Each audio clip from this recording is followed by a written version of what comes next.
Zhang Jian was born into a wealthy family, but a prophecy changed his fate by saying that the family business would be ruined by his birth. The only solution would be to send him to live a simple life. Since that day, Jian lived with a very skilled monk and began to practice martial arts, determined to break the prophecy. The story begins in a temple consumed by fire. Elders and disciples try to put it out using everything they have access to. They prioritize getting people out of there. At that moment, a master merchant approaches and is paralyzed when he sees the height of the fire. He desperately asks where his son Jian and his wife are. A disciple addresses him as a leader and tries to calm him down, saying that everyone has already been safely removed from the temple. No one was injured. The man breathes a sigh of relief at this news. Suddenly an explosion happens inside the temple, and the men are thrown away. The woods were scattered all over the area. The master merchant saw all his hard work being destroyed. The scene changes to a nearby shelter. A woman tries to calm her son by saying that everything will be fine and his father will take care of everything. This boy is our protagonist, Zhang Jian. He looks at his mother with tears in his eyes, while she continues to say that everything will be fine. The next day has arrived, and we can see that there is nothing left of the temple. That merchant receives a skilled monk at home, and they talk about yesterday's incident. This merchant is the father of the protagonist, and his name is Zhang Doyan. In front of him, the monk Jumo says that he came here to say something very important. He remembers mentioning earlier that he has a small ability. Zhang says that he remembers this conversation. The monk then feels comfortable talking about a prophecy he saw. He says that he has no good news related to the child's fortune. Zhang asks if he is talking about his son Jian. The monk confirms that he is. The father asks, worried if something bad will happen to him. Jumo replies that not exactly. Zhang then questions if it is something bad related to the family business. Jumo takes a deep breath and the man shouts, asking him to be clearer. The monk says that it is nothing related to Jian's life. The merchant is a little more relieved. The monk goes straight to the point and tells him that the child's poor luck is slipping away. Zhang doesn't understand anything and asks what this means. Jumo says in detail that wealth will come in, but it will be like pouring water into a broken jar. The hole in the jar is bigger than the wealth that comes in, so it's natural for fortune to dry up. The merchant is in shock and asks if in this case Jian is the reason for the hole in the jar. He understands that if this is his son, is destined to ruin the family. The monk confirms his assumption. Definitely his son will destroy the family. Zhang starts to cry, saying that this child is the thing he has waited for the most in life. Jumo interrupts the merchant's lamentations and says that he has a solution. Hope arises in Zhang's eyes. The monk says that if he entrusts the child to a high monk of great virtue and makes him learn to live a simple life, it is possible to at least partially block the hole in the jar. Zhang asks if this is true and says that Jian is his precious only son, so he doesn't intend to let the boy become a monk and end the family lineage. Jumo laughs at this answer and says he didn't come here thinking about turning his son into a monk. The goal is just to form his character, and after he turns 18, he won't have any more problems. Zhang asks if he's telling the truth. The monk replies yes and then jokes, saying that it is quite ironic for a monk to advise not to become a monk. The merchant also laughs and says that it makes him relieved. Jumo clarifies that he knows a suitable place to entrust the child and can pick him up when the time comes. Zhang replies that he is trusting him and thanks him. The monk says that there is no reason to thank him. All this is thanks to his kindness and they will always help him. After the conversation, the two recite some sutras. A few days pass and Jumo returns to the palace. The protagonist is held by disciples and dragged to the carriage, but he refuses to leave. The mother cries desperately, saying that Jian is only 8 years old. It is not fair that he grows away from her. Zhang tries to convince his wife that he is the best for his son. Meanwhile, Jian continues to try to free himself from men. Zhang explains to his wife that they have nothing to worry about because Master Jiang Mok personally agreed to taking care of the boy. This makes the mother even more worried because Elder Mok does not have a good reputation. His temper is enough to keep everyone away. The monk Jumo is silent, listening to the conversation. Zhang asks his wife to hold out only for 10 years. After that, he assures that Jian will return home. At that moment, the protagonist screams for his mother and begs her to help him. This makes the woman's decision even more difficult. He is dragged and holds on to the door of the carriage. The monk admires the strength of the little one. At that moment, Zhang tells his son that if he does not do this, his family will be ruined. In addition, they can be fatally punished by the heavens. So he asks his son to understand that the fate of the family is on his shoulders. Hearing this was not comfortable for the child. He just accepted fate and got into the carriage with watery eyes, but he despaired when he started to leave the palace. Meanwhile, the monk thanks the family for their trust. The scene changes to a few hours later. Jian was left on an isolated mountain. He wipes his tears while saying that he feels like an abandoned cat. Even after begging, nothing has changed. He finally understands that he has to accept reality. The boy notices a ladder next to him and sees a man at the top. Jian looks at the man and says that the reality is that he will now have to live with that skinny old monk for the next 10 years. A few minutes later, the two greeted each other and Jian sat while his master took care of the garden. The boy didn't seem happy as he remembered his father's words about his fate being cursed, and that it would ruin the family. Jian feels guilty and tells himself that he doesn't want his family to be harmed. His biggest fear is that some divine punishment will fall on his parents and they will be murdered. Thinking about it, the boy says that he will be content to spend 10 years here with it. Monk mock. He doesn't think it will be as bad as it seems. Meanwhile, the man continues to take care of his plants without paying attention to the child. On the other hand, Jian gets bored and says he needs to do something. He looks around and has an idea. The protagonist quickly grabs a broom and starts collecting the leaves on the ground. The monk mock asks why he is sweeping the leaves when they will accumulate again. Jian replies that he is doing it because he felt like it. The man then replies that it won't work. There's no point in trying to impress because he won't teach martial arts.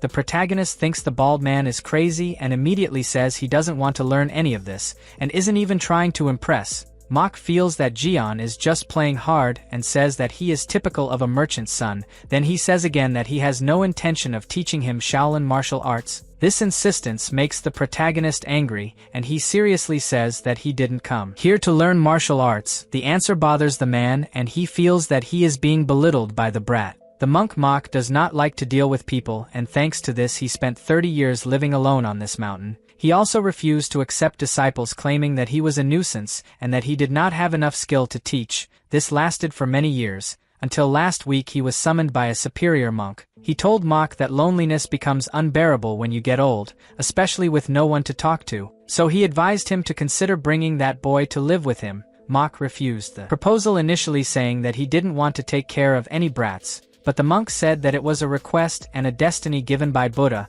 It was thanks to these words that Mock he accepted to stay with the protagonist. He received the information that Jian was the son of a famous merchant, so he thought that this responsibility was in his arms because no monk wanted to deal with the boy. At that moment, Mock laughs, asking if the boy expects him to believe that he is not here to learn martial arts. The man then gets serious and questions what he came to do in the mountains. In the end, it doesn't matter what he says because his parents hope he leaves here learning martial arts. After saying that, the monk turns around and says he will teach him some moves to return home. The protagonist gets angry and shouts that he is only here because they said he was cursed and had to spend 10 years with a superior monk. Mock is caught off guard. Jian adds that now he can't go home. The monk obviously doesn't believe it and thinks that they lied to the boy. He assumes that the miserable parents want to establish a connection between Jian and Shaolin, even if it means deceiving his son. At that moment, Mock hears the boy sobbing and asks him to wipe away his tears, then orders Jian to go to the bedroom and change these clothes because the look is bothering him.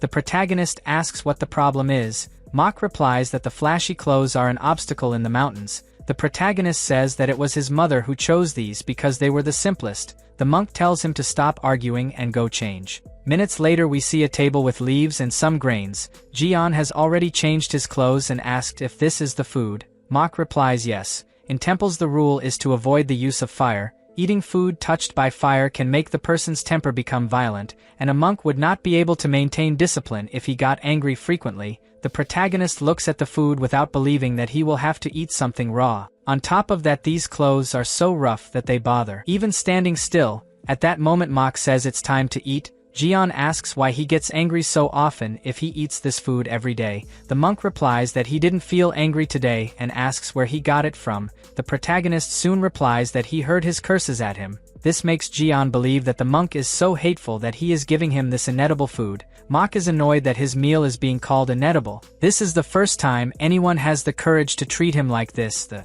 man believes that the protagonist is provoking on purpose, but this thought comes out of his head when he sees that the boy's eyes convey innocence. Mock then takes a deep breath, understanding that it is just a curiosity. He explains that there is no need to use fire because the food tastes good even without cooking. In addition, they can save firewood. Jian is still a little skeptical and thinks that the man only does not cook because he is too lazy to go get firewood. He then offers to fetch it and adds that he will only take the wood that is on the ground so as not to hurt anything alive in the temple. Mok can't control his anger after these words and says that just because it's on the ground doesn't mean it's a waste. Over time the wood rots and enriches the soil, so the trees grow strong. Jian is shocked by this information and asks if taking the logs means stealing food from the trees. The monk is surprised by the boy's ease of misinterpreting. The protagonist says he won't go around to get any firewood because his clothes could end up spoiling and he intends to wear it for 10 years. Mok feels that the brat is complaining about the clothes he received. His veins even pop out just thinking about it, but he takes a deep breath and asks Jian to eat. The boy obeys and asks if he can take more. The monk denies, saying that if he eats too much he will be lazy, and laziness is a spiritual sin. Night has come and it seems that the food did not do much good for the boy. He ran into the forest and could not hold back. The noise ends up waking up the monk and he realizes that Jian is putting it all out. Mok deduces that it's a result of never having raw food. A few days later the protagonist lies down totally bewildered. He says that 2 weeks have passed and he can't control his physiological needs after eating that food. Jian wonders if he should look for some fruit on the mountain. Suddenly the monk appears and asks if he has been hiding around. The protagonist is frightened by the sudden appearance. The man notices some bruises on his hand and says that he may end up tearing his clothes while wandering through the mountains carelessly. In addition, his shoes are already starting to wear out. Jian confesses that he left because he was too hungry. Mok replies that he is only hungry because he walks around, but the protagonist believes that it is because the portions are too small. The man disagrees. He says that people can live well by eating anything, just believe that it is enough. Jian lowers his head and sadly replies that it is difficult to live like this. Mok says that it is more difficult to do good things and avoid sins that bring punishment. Difficulties are part of the path, and he needs to adapt. The protagonist becomes sadder and sadder when he realizes that the man has no intention of helping him. Anyway, he is determined not to go hungry. At that moment the monk turns around and starts to leave. He says he needs to do something and asks the protagonist not to leave here. Jian, he remembers the words spoken by the bald man about standing still so as not to feel hungry and decides that from today on only he goes to sleep all day. The monk looked back when he heard a noise from the boy celebrating and didn't understand anything. The protagonist feels that this is a very smart idea. Later that day the man decided what he had to do and returned home. The scene he found was the boy sleeping all awkwardly between the sheets. Mok screams, asking why he is relaxing like a spoiled child when the sun is shining outside. This scream was enough to make the protagonist wake up scared. He immediately defends himself by saying that it was Mok who told him not to move unnecessarily. That's why he's trying to sleep. The monk takes a deep breath and says that laziness and not walking unnecessarily are two different things. Eating and sleeping all day makes him an animal wasting food. The protagonist didn't like the comparison. Mok turns around annoyed and leaves the place. The boy doesn't understand anything and wonders what he should do. A few minutes later the monk prepares to meditate. The protagonist begins to spy from inside the room and pays attention to every detail. He wonders if Mok is reciting sutras like the other monks, then puts on his shoe and decides to see it for himself. He approaches and asks if Mok doesn't normally ring a wooden bell and reads a book aloud while reciting sutras. The man replies that he has no reason to make too much noise when one is deep in the mountains, so he reads with his eyes and beats the wooden bell with his heart. That's why it's so quiet. Jian is surprised and confesses that he finds it strange when there was no noise. The bald man asks if he thinks that singing loudly for no reason will help achieve enlightenment faster. The protagonist is annoyed by the way he speaks and mentally calls him a stingy man.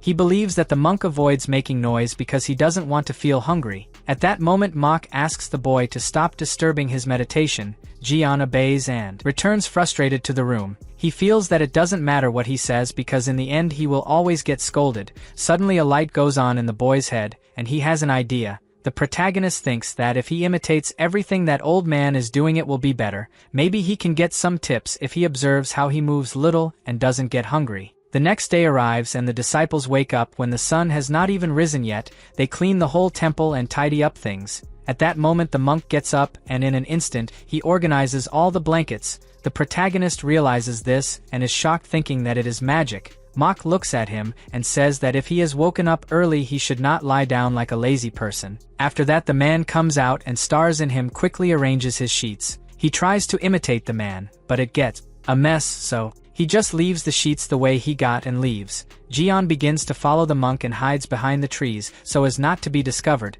At that moment he notices the way Mok climbs the stones and it leaves him open-mouthed. He wonders how the man floats so lightly like that. The technique used by Mok is called Shaolin and the boy is determined to learn even if it means following the monk's footsteps sneakily. At that moment the man begins to meditate. The protagonist is hidden behind one of the trees and repeats the same process. Meanwhile in other temples the monks and disciples also do the same process. They wake up before the sun and begin to meditate. A few hours pass and the day has already dawned. The protagonist is still imitating the monk and he complains about the delay. The boy deduces that the old man comes here every morning just to sleep. At that moment Jian is betrayed by his own stomach that makes a loud noise and gives away his location. Mok says that he should at least be silent if he wants to follow him secretly. Jian replies that there is no way to avoid it because he is hungry. The monk sighs in frustration saying that even meditating in peace is difficult. The protagonist notices a white thing come out of his mouth and goes straight to the monk's nose and asks what it is. Mok calms down telling himself that in the end this brat is just a curious child, just like children are at his age. The man then wonders if he should explain all this to someone who is not even his disciple. The protagonist's innocent eyes end up captivating the guy, and he decides to tell a little because it's not like this technique is secret. Meanwhile Jian stays downstairs waiting for an answer. Mok says that the practice he is doing now is a secret internal energy method called Ijin Jing, and what he saw resembling smoke is called Qi. The protagonist is surprised. Mok adds that Qi energy exists throughout the universe and you can live a healthier life by absorbing it into your body. This information catches Jian's attention, and he deduces that this is why the old man never feels hungry, because he has been secretly absorbing Qi. All along, the monk explains that if you do this daily you will be able to absorb it throughout your body and accumulate. After that it becomes what martial artists call internal energy. The protagonist gets excited hearing this and mentally says that it is much easier to eat air instead of feeling hungry all the time, so he decides that he has to secretly learn how to absorb Qi like the monk does. At that moment Mok gives him the green light to stay by his side while he does the training. But the only thing he asks is that the boy does not interfere. Jian agrees and goes back to the back of the tree. The man looks at him and has doubts if the boy gave up. The guy says to himself that he would definitely teach a Taoist technique if Jian asks something more, but it seems that he is satisfied. The monk then goes back to his training while the protagonist tries to learn how to absorb Qi. A while later the sun starts to get stronger and the monk understands that it is enough for today. He gets up and sees that the protagonist is still there. Mok is surprised to see that Jian has perfectly executed the lotus position. It is a difficult position even for novice monks and they usually cannot stay for half an hour, but the protagonist is like this for 2 hours, which is impressive. He observes how the boy is concentrated. Minutes later they walk towards the house. The protagonist can barely walk and complains that his legs are hurting. He does not accept that an old man is fully intact after doing the same treatment. In addition, it seems that the monk floats instead of walking. The boy wonders scared if this bald man can be a ghost. Suddenly Mok interrupts his thoughts and tells him to walk faster. Jian obeys and continues to admire the way the man walks, without moving his arms and with a lightness in his feet. The protagonist comes to the conclusion that Mok moves like this to avoid getting hungry. They finally get home and start eating. The protagonist thinks that today was a very good day to collect information. Before he hadn't noticed much that the bald man doesn't waste movements in his daily actions. He spends his energy as little as possible, totally different from the employees that Jian remembers seeing in his house. Suddenly Mok scolds him for wasting time thinking instead of eating. The boy immediately turns his attention to the meal. The monk observes confused that today the protagonist has followed him since dawn and repeated all his movements, as if imitating his actions. After eating, the two sit together at the monk's study table. Jian feels that the atmosphere has become tense and wonders what the old man is thinking.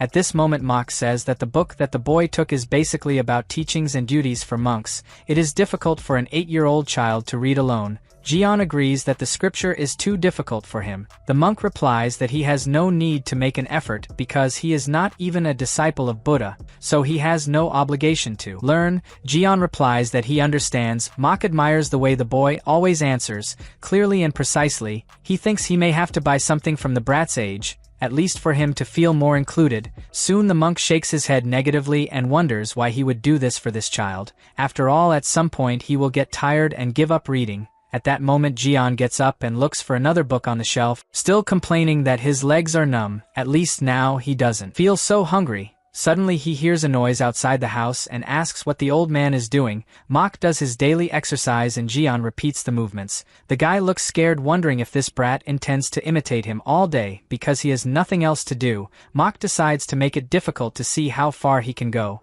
Jian loses his balance a few times because the master's movements are slow, and on the first attempt he falls to the ground. Mok smiles satisfied. He already expected the boy to fail because it is useless if he just copies this training without any base. The man continues the movements while Jian stays on the ground. He says that he must study yijinting before to be able to perform the training properly. The protagonist gets up irritated and questions if the man didn't say that it wasn't good to move unnecessarily to avoid hunger. Mok replies that this training is to keep the body healthy. It helps in the circulation of energy. The protagonist complains about not being able to keep up because he does it too slowly. The monk admires Jian's determination, but remains determined not to teach him Shaolin martial arts. He explains that there is a reason to move slowly. It is to concentrate the mind and observe one's own body. The slower you move, the more clearly you can see what is happening inside your body. Jian asks if it is really possible to see inside your body. Mok replies yes. When you take a step you observe which muscles move. You can see how your arms move and how you breathe.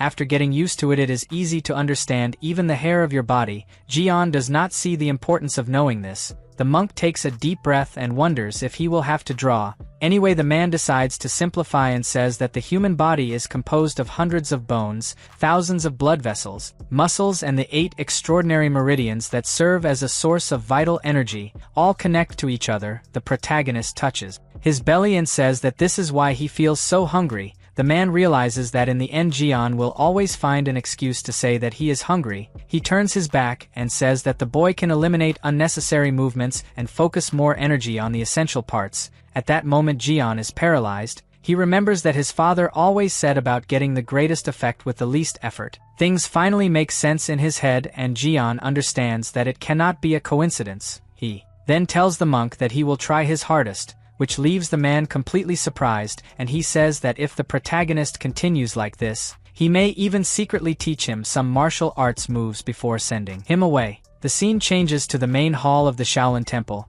An elder checks the notebook and says it's strange. There is little food left compared to last year. Another man agrees with him and closes the door to the warehouse. He says he has heard rumors about an increase in the number of pilgrims visiting this summer. Even so, the number of food received was few. Donations from some disciples outside the temple are missing, but he fears that it will not be enough. Everyone seems to be going through difficult circumstances. Expenses have also increased more than usual in other areas. The man adds that it is worrying and probably the next year will be difficult for everyone. The elders comment that they have never experienced anything like this. It is as if wealth is leaking from a broken jar. Winter arrives. Even with the heavy snow, the monk Mok follows his routine. The protagonist wraps himself completely in the blankets while complaining about the cold. He remembers how his house was always well heated, but here the monk denies any access to the fire. Even so, the protagonist preferred not to say anything to the man. The monk was even surprised because he expected Jian to ask to go to the temple,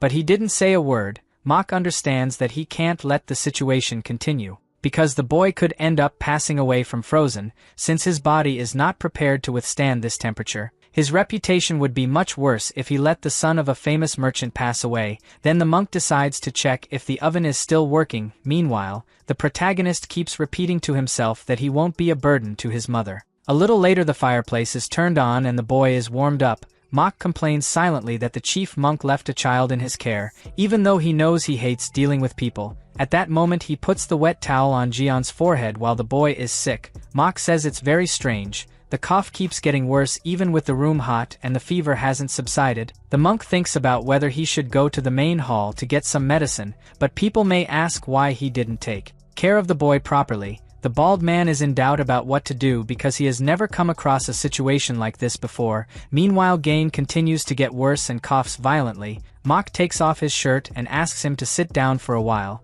The boy obeys but looks very dejected. The monk decides to heal him by infusing his internal energy. This is the last resort. Losing internal energy will delay several years of training, but he has no other option. At that moment the monk touches the protagonist's back and begins to infuse energy. At that moment a strong light spreads throughout his body and he feels difficulty entering the boy's body. This happens because Jian has not learned any internal energy technique, so his meridians are not fully open. There is no other option but to force. The protagonist begins to receive the energy. This process is equivalent to 10 years of Ijin Jing training. It's as if he has taken the elixir of life. Suddenly Jian feels a very strong pressure inside his body and screams. Mach believes that it will be more difficult for the protagonist to learn other internal energy techniques later. A few hours pass, the protagonist rests on the bed while being watched by the monk. Fortunately it was a success and now the boy will only have to recover. Mach says that at the very least this brat will not get sick for decades.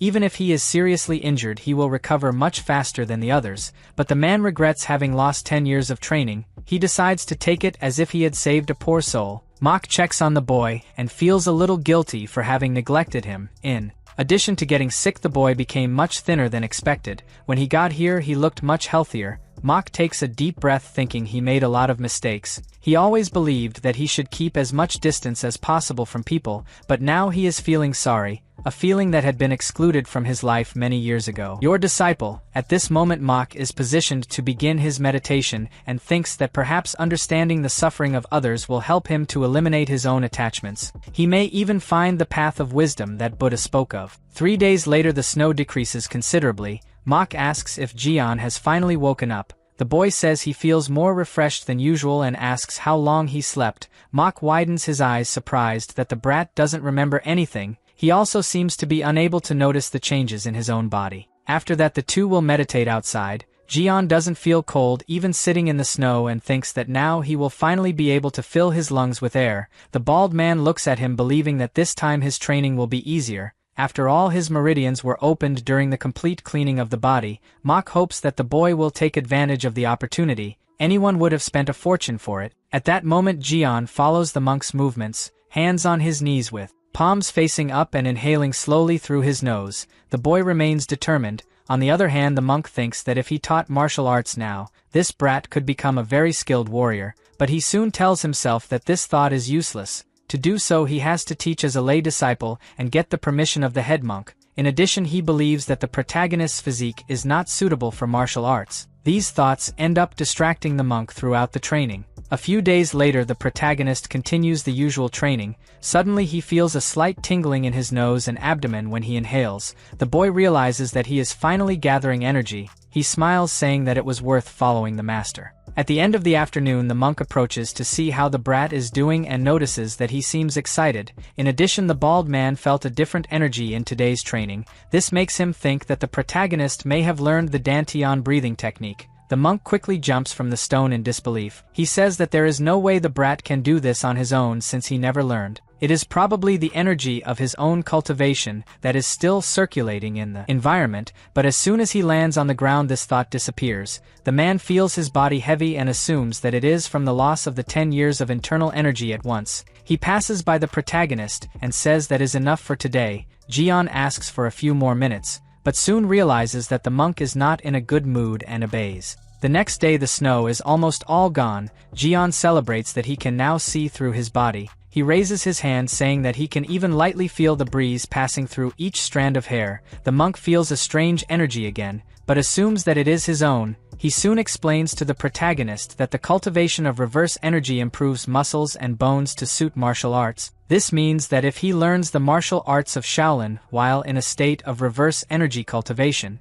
his body will become stronger and his bones will become more resilient, but the monk makes it clear that he doesn't need to put in the effort because so far he hasn't learned any martial arts. Jian agrees and says that he just wants to stay without feeling hungry. He even gives a satisfied smile. Mach is impressed that the boy is dedicating himself every day to the difficult training for not feeling hungry. If it continues like this, it is possible that the energy of reverse cultivation will respond. He does not know what he will do if this happens. A little later spring arrives and Jian reaps some fruits. He continues training hard between all seasons, firmly determined. 3 years pass. The monk Jumo arrives for a visit at the temple. He wonders how that boy is after these years. The monk is soon greeted by some disciples of the main temple. They both greet each other and Jumo says that he came to see Guang Yun. The men are surprised thinking that this monk must be very important to be friends with the chief monk. One of them runs and says that he is going to call the master. The other invites Jumo kindly to come in. The monk enters and the first thing he notices is that things look bad. He asks what happened for the place to be so degraded and why no one is repairing these towers. The disciple replies that in fact they have already made several attempts to fix the towers, but nothing went right. Jumo is frightened and asks what he means by this. The disciple confesses that the finances of the Shaolin Temple are in a precarious situation right now. The scene changes to Jumo talking to the chief monk. The man tells that recently the Shaolin Temple has gone through hard times. They are not even able to spend on tea, so they are using a low-quality one. Jumo is surprised because he knows that the head monk has never denied a good tea, even in hard times. He asks if that's why the towers haven't been repaired. The chief monk replies that there's no point in fixing them because they keep crumbling incessantly. In the last 3 years the inner courtyard has been almost abandoned. Suddenly Jumo remembers something and asks if it could be that. He takes a look at the temple and realizes that it's been 3 years since he brought Jian to the Shaolin Temple.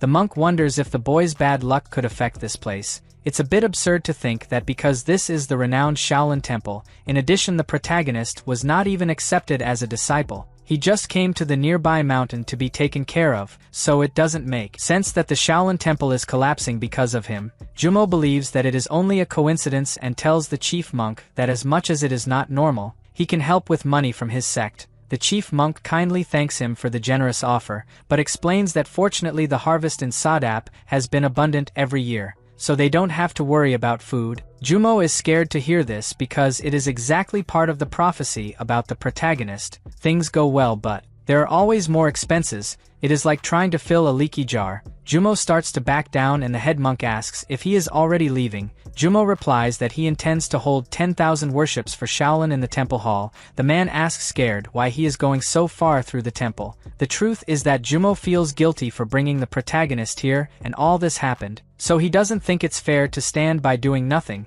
The chief monk reminds the man that he is no longer young enough to make that much effort, then asks why he is acting like this all of a sudden. A little later, Jumo kneels in the temple hall. He says that he will not let Shaolin be ruined, at which point the monk begins to bow to the Buddha statue. Years later Jumo meets with the chief monk. The man asks him to stop because it can be dangerous. He is no longer young enough to bear 10,000 bows. Jumo only asks if the temple has improved this year, but receives a negative answer. The man then returns to the temple hall. The chief monk recognizes that he cannot stop him. In addition, the Shaolin weather is with the atmosphere better thanks to Jumo. Some young monks have volunteered to offer 1,000 and even 10,000 bows. The chief monk tells himself that he will have a big chevron when all this is over, then turns to his disciples and says that they need to work hard so that Jumo doesn't come next year. The scene changes to the protagonist, who is 15 years old. Mok asks unsatisfied what is this. Jian replies that it is breakfast. The monk looks carefully at the leaves and grains on the table. He finds everything very organized and soon questions what the leaves are. Jian replies that it is amaranth. Mok finally finds a defect and asks why they are cut like this. Jian says it's because he found it more beautiful. In addition, he removed the inedible parts and the ones that the insects ate. That's why this shape. Mok takes a deep breath and confesses that the boy is talented. He even lined up the grains of rice one by one. Then the monk complains that his indigestion lately is because he can't taste the food when it's perfectly prepared. That's the best way to complain and praise at the same time. The protagonist refuted the man's answer by saying that it was he himself who said that the food should be well organized to look natural. The monk doesn't like to have his words used against himself. It seems that this boy is growing smarter and smarter. He then tells the protagonist that it's better to eat because he doesn't feel like arguing with a brat today. Jian gives a satisfied smile and says to enjoy the meal. A little later, the mock monk walks around outside the house for a while and looks up feeling a tense atmosphere. He wonders if it's due to Shaolin's financial problems, but comes to the conclusion that it has nothing to do with it. The man doesn't know what's going on lately, but he keeps having this strange and uncomfortable feeling that he can't identify. Every day this feeling returns and he doesn't know what it can be. Mok sighs and asks what the source of this frustration is. Meanwhile, Jian sneaks through the door and realizes that there is something bothering the bald man. A few minutes later the monk enters the house and finds everything extremely organized. This makes the man angry instead of happy. He looks carefully at every detail and says that this is the reason for his discomfort, that's why he feels so uncomfortable and frustrated. Mach thinks that the protagonist has an obsessive organization. This would prove why he has been acting stranger and stranger lately. In fact, in all the 7 years they lived together, he has never seen him relax. The boy is in fact determined. The scene changes to Mach taking care of his garden, while Jian collects all the leaves on the ground. He notices that the protagonist's movements are lighter and lighter. His shoulders hardly move and he is a little polished. In general there is no wasted movement. This leaves the monk surprised because even if he knew that Jian was trying to imitate his steps, he never thought that the boy would be so equal. In addition, the technique used can only be mastered by those who know how to control their inner energy. Suddenly the monk decides to stop everything he is doing and calls the protagonist. He remembers that in all these years he has not taught any martial art to Jian, but those who see this boy may think that he secretly learned Shaolin techniques. This would put Mach at risk. So he asks how Jian learned to take these steps. The protagonist seems a little surprised by the question and the next moment gives a smile saying that he finally realized he can now walk like his master. Mach is surprised to realize that Jian was able to learn martial arts just by copying what he did. He refuses to believe that it is true because until a while ago the protagonist was just a child who didn't even know what IQ was. The monk asks a new question about when it started. Jian says that until yesterday he couldn't do it very well, but he tried today and it just worked. He explains that he has been trying since Mach said that to avoid hunger you just don't waste energy on unnecessary things. During these years his head reflected on how he could achieve maximum results with minimum effort. The monk is frightened by this answer and believes that even with effort it should be impossible to learn, so he asks if Jian really thought he moved minimally to avoid hunger. The boy asks surprised if that wasn't it. Mach looks at him with a silly face and then asks for his hand. Jian obeys and wonders what the guy is trying to find out. The monk checks the protagonist's meridians and discovers that he has internal energy. Not only that, it's like the kid has at least 20 years of internal energy. Mach is impressed because he never taught him any breathing techniques and he never had time to secretly train. It doesn't make sense that he has accumulated so much inner energy. He decides to better understand how this happened and asks how Jian has been breathing every morning. The protagonist makes the movement of inhaling and exhaling, then says that if there is one thing he has done is consume a lot of air. Mach is scared to see that the boy is breathing qi. Now it makes sense. For 7 years he has been practicing the Hengong technique. The monk begins to remember that a few years ago he opened his meridians. Probably his consistent practice of Hengong allowed him to accumulate inner strength without knowing it. At that moment the protagonist interrupts the man's thoughts and asks why he is so serious. The monk tries to disguise it by saying that it is nothing and explains that the step he performed is a Shaolin technique called Boyang Shinbo. The monk asks how he managed to imitate so perfectly. Jian replies that he observed that Mach always walked without moving his shoulders. In addition, he steps lightly while looking ahead. The boy shows in practice how it is. Mach watches paralyzed as the protagonist performs Boyang Shinbo's enhanced technique. It's as if the boy had invented a different type of step within the original technique. Initially Boyang Shinbo was prepared as a combat technique, but this boy's steps are not for combat. It seems that he is trying to reach his destination with minimal movement and maximum speed. While Jian is happy to retrace his master's steps, the man worries thinking about what he should do now. A little later the night comes. The protagonist sleeps comfortably, but Mach continues to reflect on what happened today. He believes that there are not many disciples of the second Shaolin generation with body control like this. Moreover, most of those disciples are 20 years old, while Jian is only 15 years old. It seems crazy to think that he has incredible control without learning any martial art. The man blows out the only lit candle to rest, but soon a concern comes to his mind. He fears that Jian will continue to accumulate inner strength and end up using it recklessly. If this happens he may fall into qi deviation. The monk thinks if it is better to teach him the correct way so as not to have danger in the future, but he knows that to do this depends exclusively on the permission of the chief monk. The man decides that he will solve it later and lies down to sleep. The next day at the Shaolin temple,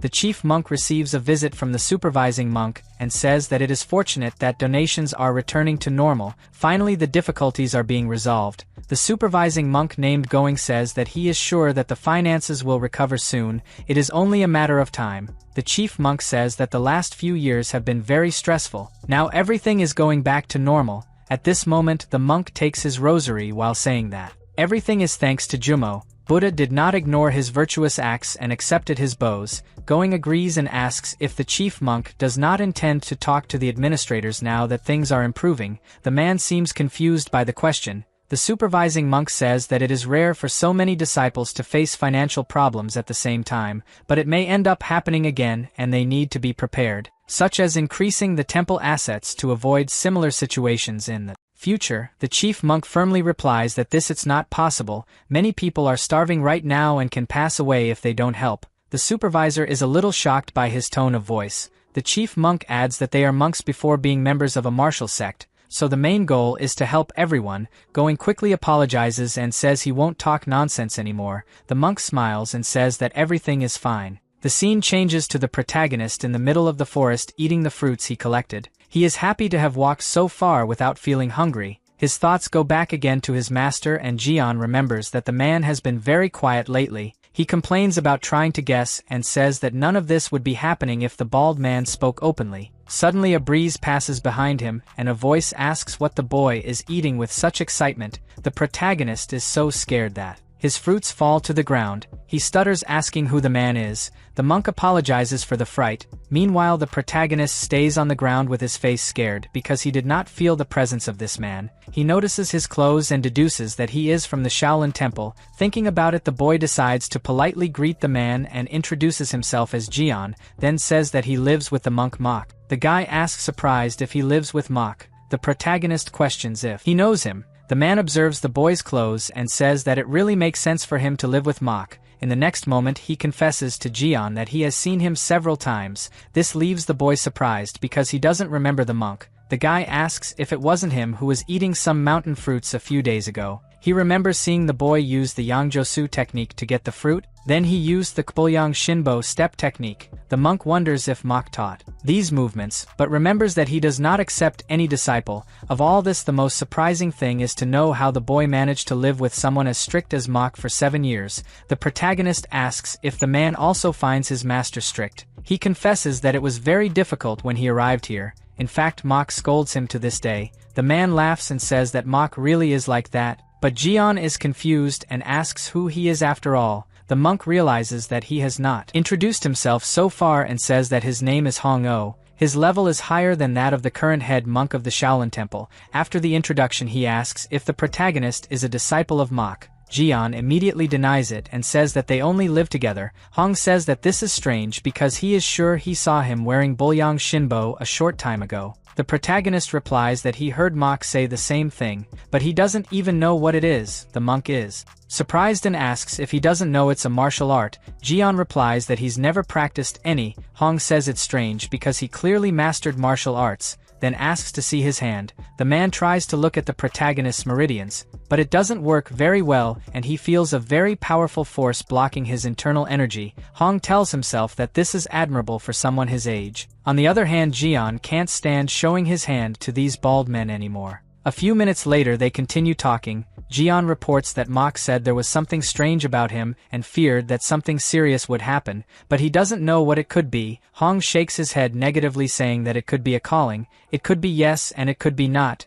This answer left the protagonist more confused than at the beginning. He asks what he should do now that there are only 3 years left. Hong asks scared what will happen in 3 years. He asks for the full story and says that maybe he can help him. Jian feels safe and tells him that he has been away from his family for almost 10 years thanks to his bad fate. It all started when he was 8 years old. Half an hour after the protagonist finishes his story, Hong is paralyzed realizing that this 15-year-old boy learned martial arts only by imitating Mok. He believes that Jian is a truly rare talent. If he learned some simple martial arts techniques, he would definitely be hailed as a rising star. At that moment Hong says that the head monk's vision of handing him over to Mok was really amazing. The protagonist soon asks what he should do now that there are only 3 years left. Hong asks him to calm down because there is nothing worse than living with an evil guy like Mok for 7 years. The monk adds that worry sickens the body and Buddha will not abandon the merit he has accumulated so far. Jian confusedly replies that he has not accumulated any merit. Hong thinks about it and wonders what he should do. He then asks the protagonist not to talk about his visit to the monk Mok. Jian replies that he cannot lie to his master. The monk says it's not a lie and adds that it's just to surprise Mok later. The protagonist believes the man and agrees. Hong then says goodbye, saying he needs to go now. The two greet each other and the man leaves. Jian is alone and realizes that this monk walks even faster than Mok. Maybe I could learn to walk like that one day. A little later the scene changes to the Shaolin Temple. The chief monk asks what Hong came here to do. The old man asks if that mock child is practicing martial arts even if he is not a disciple. The supervisor asks if Hong is sure of it. The chief monk says that Jian has been in Shaolin for 7 years. It would be strange if he didn't know at least a little bit of martial arts. Hong angrily asks if the boss is plotting with Mok, pretending that the boy is not a disciple. The monk replies that he has no reason to lie, but Hong disagrees and says that that boy knows the Yangjosu and Bulyang Shinbo techniques. This information catches the chief monk and the supervisor off guard. The boss asks with fear if Hong is talking about Shaolin's secret techniques. The supervisor says that if this is true, it is very dangerous. After all, that boy is not even a disciple. It is against the rules to teach the secret techniques of Shaolin to a child like that. The chief monk takes a deep breath and says that he is sure that Mok would not do that. Then there must be some reason. Hong asks if they think he's lying. The guy says he saw it clearly with his own eyes. So just make Mok kneel down and see if it's true or not. The men are surprised by Hong's violent way. The chief monk calmly replies that he will solve the matter and asks if the guy has anything else to say. Hong laughs and says that the monk is very smart. He then says that he has recently made a breakthrough and needs the Jade Buddha staff. The supervisor is surprised by the man's audacity. The chief monk immediately replies that it is not possible and adds that it is good for him to be aware of the significance of the sacred Shaolin relic. Hong doesn't take the answer very well and gets angry, asking if they are saying that his advancement is not worth it. The chief monk stands firm in his decision and asks if the guy intends to go over the will of his predecessors, then reaffirms that he will not change his answer. This makes Hong even angrier. The supervisor seems to guess the reason for so much desperation to acquire the Order of the Jade Fire. Only the head of the generation can use the authority of the Order of the Jade Fire to alter any rules or principles he deems necessary. Hong already has a ban that prevents him from accepting more disciples, so he probably wants to use the decree to lift the ban. The supervisor deduces that the monk wants to steal Mok's child and use him as his disciple. Suddenly Hong starts yelling at the chief monk, asking if he is refusing to deliver the Jade Fire order. The chief monk tries to keep calm and remembers how this guy has a difficult personality. From a young age he had a violent tendency and loved to bother others. He received reprimands from his master every day, and even after getting old nothing changed. At that moment the chief monk moves his rosary, while saying that manages to manage up to 2 shurchen a day. The supervisor tries to stop him, but the monk replies that this is not a violation. Hong gets excited and says he will keep his promise. The supervisor looks totally frustrated as the man says goodbye. At the end of the night, Jian walks through the forest with Mok. The monk realizes that his step has improved a lot since the last time, but he has no idea how his technique keeps improving without any teaching. Suddenly the monk notices that the protagonist is smiling and asks why he is happy. Jian stops for a moment and replies that he can absorb more chi during these hours of the morning. He says that he has compared it to the chi he absorbs throughout the day, so he is sure that the best is during the night. Mok asks scared if he is saying that he absorbs chi all day. The bald man thought that when Jian disappeared it was because he was picking fruits. The protagonist replies that initially he thought he could only absorb chi if he did the lotus position. However, he found that he can also absorb even while folding the blankets or sweeping the yard. Mok asks if he always maintains this breathing technique. Jian asks confused if he can't. The monk knows that practicing this breathing throughout the day is usually so boring that without focus there is no way to store it, so he always thought it was impossible to store chi during daily chores.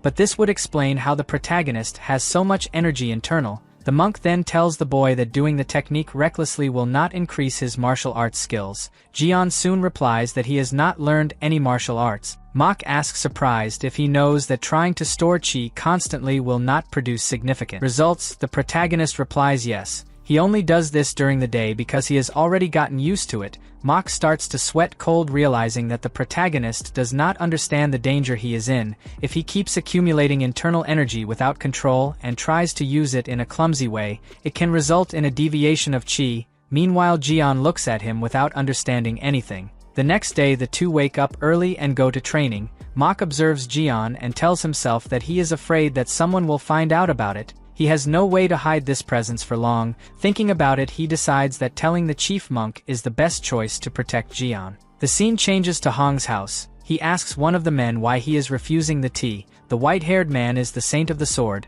His name is Ian Gang. He tells Hong that when it comes to a mad monk's tea, one should not just drink it without caution, then asks if it is not Hong who is used to making tea with poisonous herbs. The black-haired boy is a disciple of Gang and his name is Myung. He is shocked by the possibility of taking something poisoned. At that moment Gang drinks some of the tea and Hong is eager to hear what he has to say. Gang says it's good, but didn't know Shaolin had such toxic plants. Hong replies that he secretly cultivates it in his private garden. The root is medicinal, but the leaves are highly toxic, so eating them incorrectly can be fatal. Gang yells asking if he thought about giving it to his disciple. Hong says he needs to taste it to avoid falling victim to any random poison in the future. Gang replies that he might be right and praises his knowledge of poisons. He even remembers that that guy from the Tang family was furious. The monk replies that his mastery of poison is a level above that idiot from the Tang family. Gang agrees that in his youth there was no one to surpass Hong, but now that guy from the Tang family has become an immortal poison.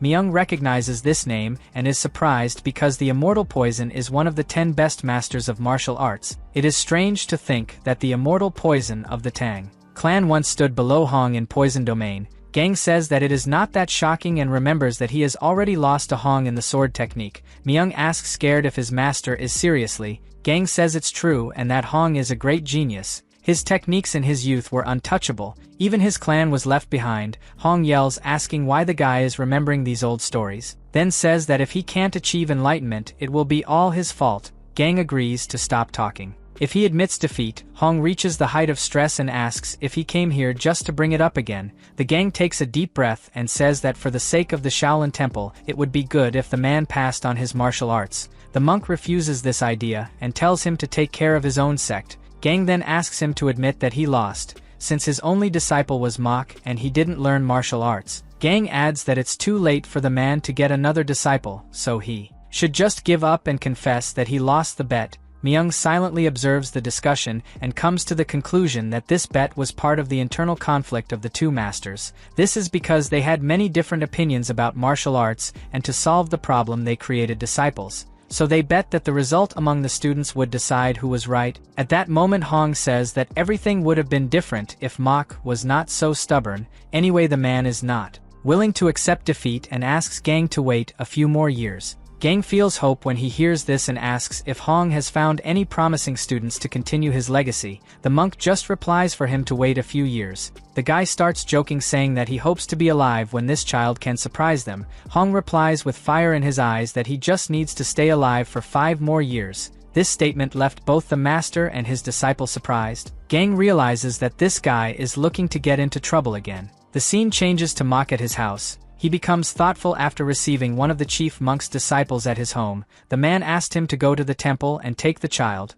Mok is worried because this visit means that they already know about the protagonist. At that moment he approaches and tells Jian that they need to go to the main monastery today, so the boy must be the most polite when he meets the chief monk and the elders. Jian doesn't seem to like the idea very much and the man asks if he doesn't want to go, but the boy replies that he feels he will feel hungry during this journey. The monk doesn't believe that this is the complaint and says he will see if there is any cake left from the fall festival to take. The protagonist can't hide his happiness and says that they must go now, so Mok is shocked by the brat's audacity. A few minutes later they start to descend the mountain towards the main monastery. The protagonist remembers that 7 years ago he thought he wouldn't last long because of exhaustion, but now he manages to descend quietly without feeling hungry or tired. It's a big breakthrough for him. Meanwhile the monk follows in the footsteps of the boy behind. He watches carefully until he realizes that the protagonist has performed a new technique, the Great Arhat Zen Step. This time the man cannot understand how Jian learned it because it is a technique he has never shown. These thoughts irritate the bald man, and he blames the chief monk for having chosen him to take care of this child. The scene changes to a few minutes later, with the two entering the main monastery. Jian finds everything very beautiful and organized. Mok motions for him to be quiet and says that inside the temple he can't make noise even when walking. The protagonist said he doesn't have to worry, and the man complains that this brat always has an answer on the tip of his tongue. Jian stops talking when he notices someone coming. At that moment 2 monks approach and ask the reason for the unexpected visit. Mok asks if he needs any reason to come here and replies that he came to see the chief monk. The men start to sweat cold, and one of them replies that he understood perfectly. The protagonist notices the monk stuttering and realizes that everyone really thinks Mok intimidating. Suddenly he catches his attention and tells the brat to be faster. Jian gets a fright and starts following him. They both arrive at the cafeteria and meet with the chef. Mok is surprised that Gryo is still in charge of the cafeteria.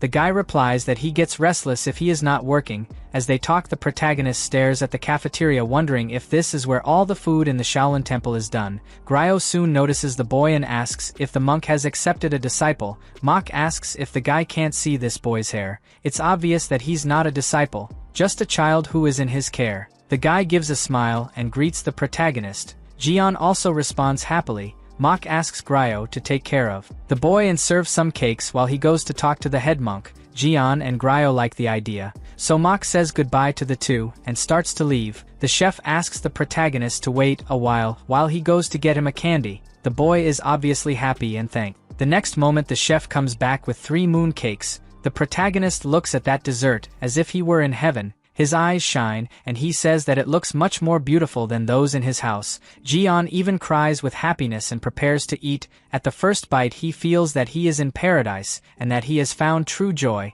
This is the tastiest thing he has eaten in recent years. Suddenly some voices interrupt the boy's moment, and he looks trying to understand what happened. 2 men start fighting about something that ended up burning in the fire. Gryo calls the attention of a man who ended up burning all the ingredients. He says that now they need to hurry to prepare a new meal because it is close to lunch. The man quickly obeys. Meanwhile Jian approaches the door with his cake and watches surreptitiously. The cooks start to prepare a new meal and divide the task to be faster. The protagonist notices the way they act and says that this looks more like a battlefield. At that moment Gryo screams, asking why men are so slow if they learn martial arts. Jian hears this and thinks it's strange because he didn't know that martial arts also helps when cooking. The boy observes the chef's movements and thinks that the guy is spending excessive movements uselessly. Moving just the fist would be enough. Suddenly someone yells at the boy to stop blocking the way and take all this out. The boy obeys and carries the basket of apples. Jian sees him complain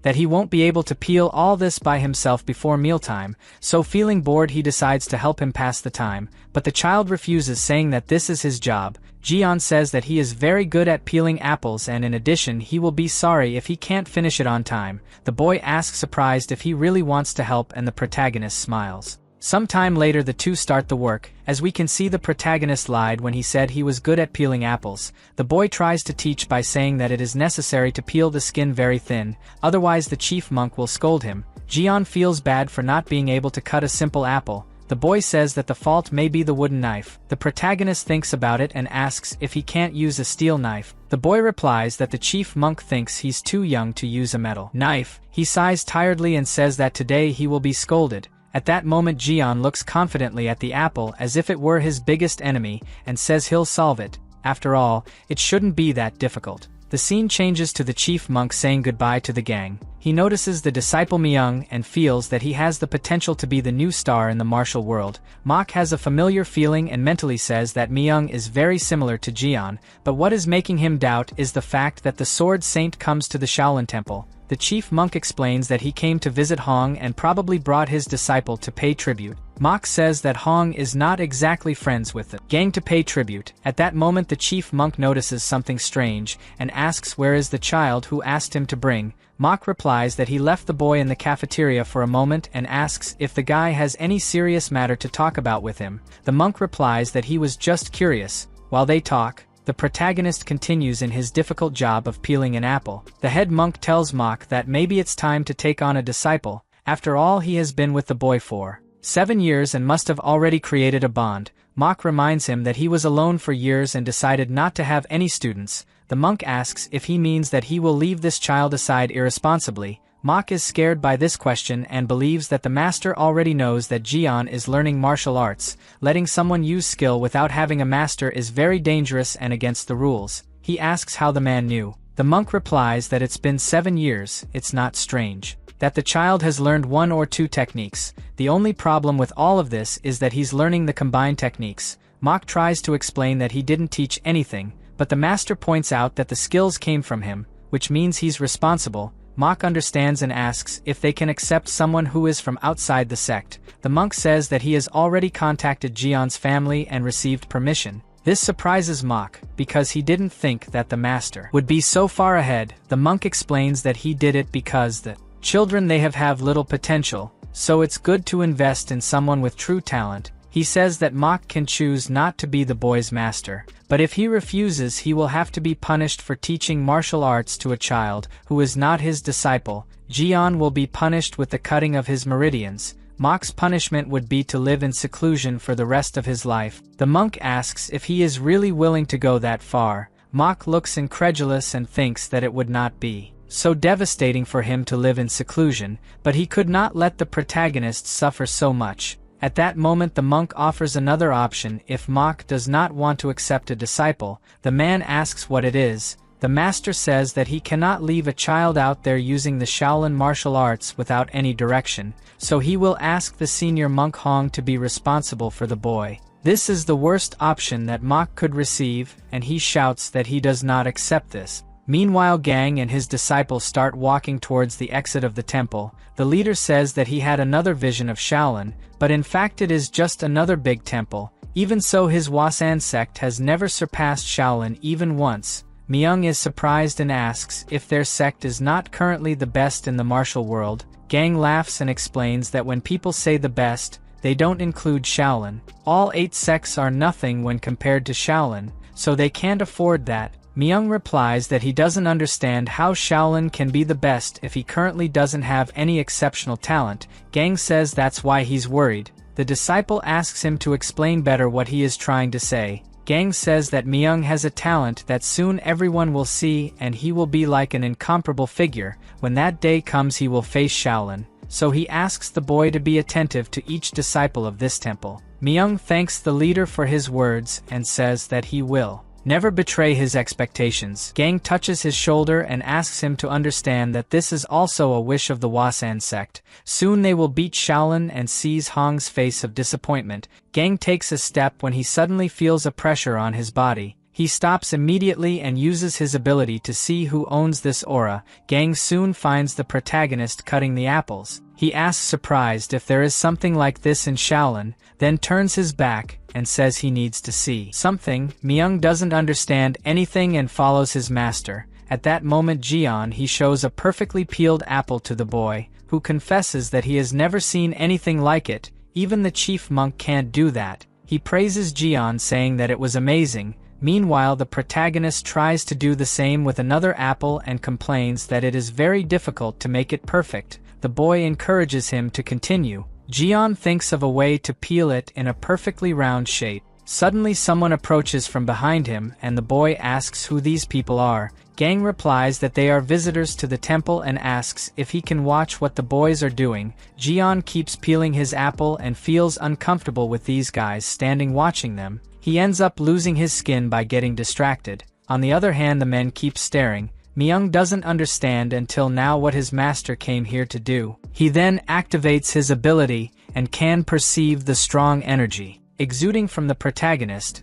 The guy is surprised, wondering who this boy is and why he uses energy to peel the apple. At that moment Myung calls for his master, but the man tells him to watch in silence. Gang realized that his disciple also saw the energy. He turns his attention to Jion and assumes that the boy is around 15 or 16 years old. Even at this age, he already shows a lot of talent for fencing. At that moment, the protagonist finishes another apple and shows it to the little companion. On the other hand, Gang feels bothered by feeling the desire for the sword in Jion. He remembers that the first time he awakened the desire for the sword was in his late teens. This boy seems to be ahead. That's why Shaolin is feared. At that moment, Gang realizes that Jion has too much hair to be a disciple. The protagonist replies that he really is not a disciple. The leader believes that the Shaolin Temple still does not know the value of this boy. There is a possibility that his talent will be ignored. He decides to get closer and asks Jion to give him an apple.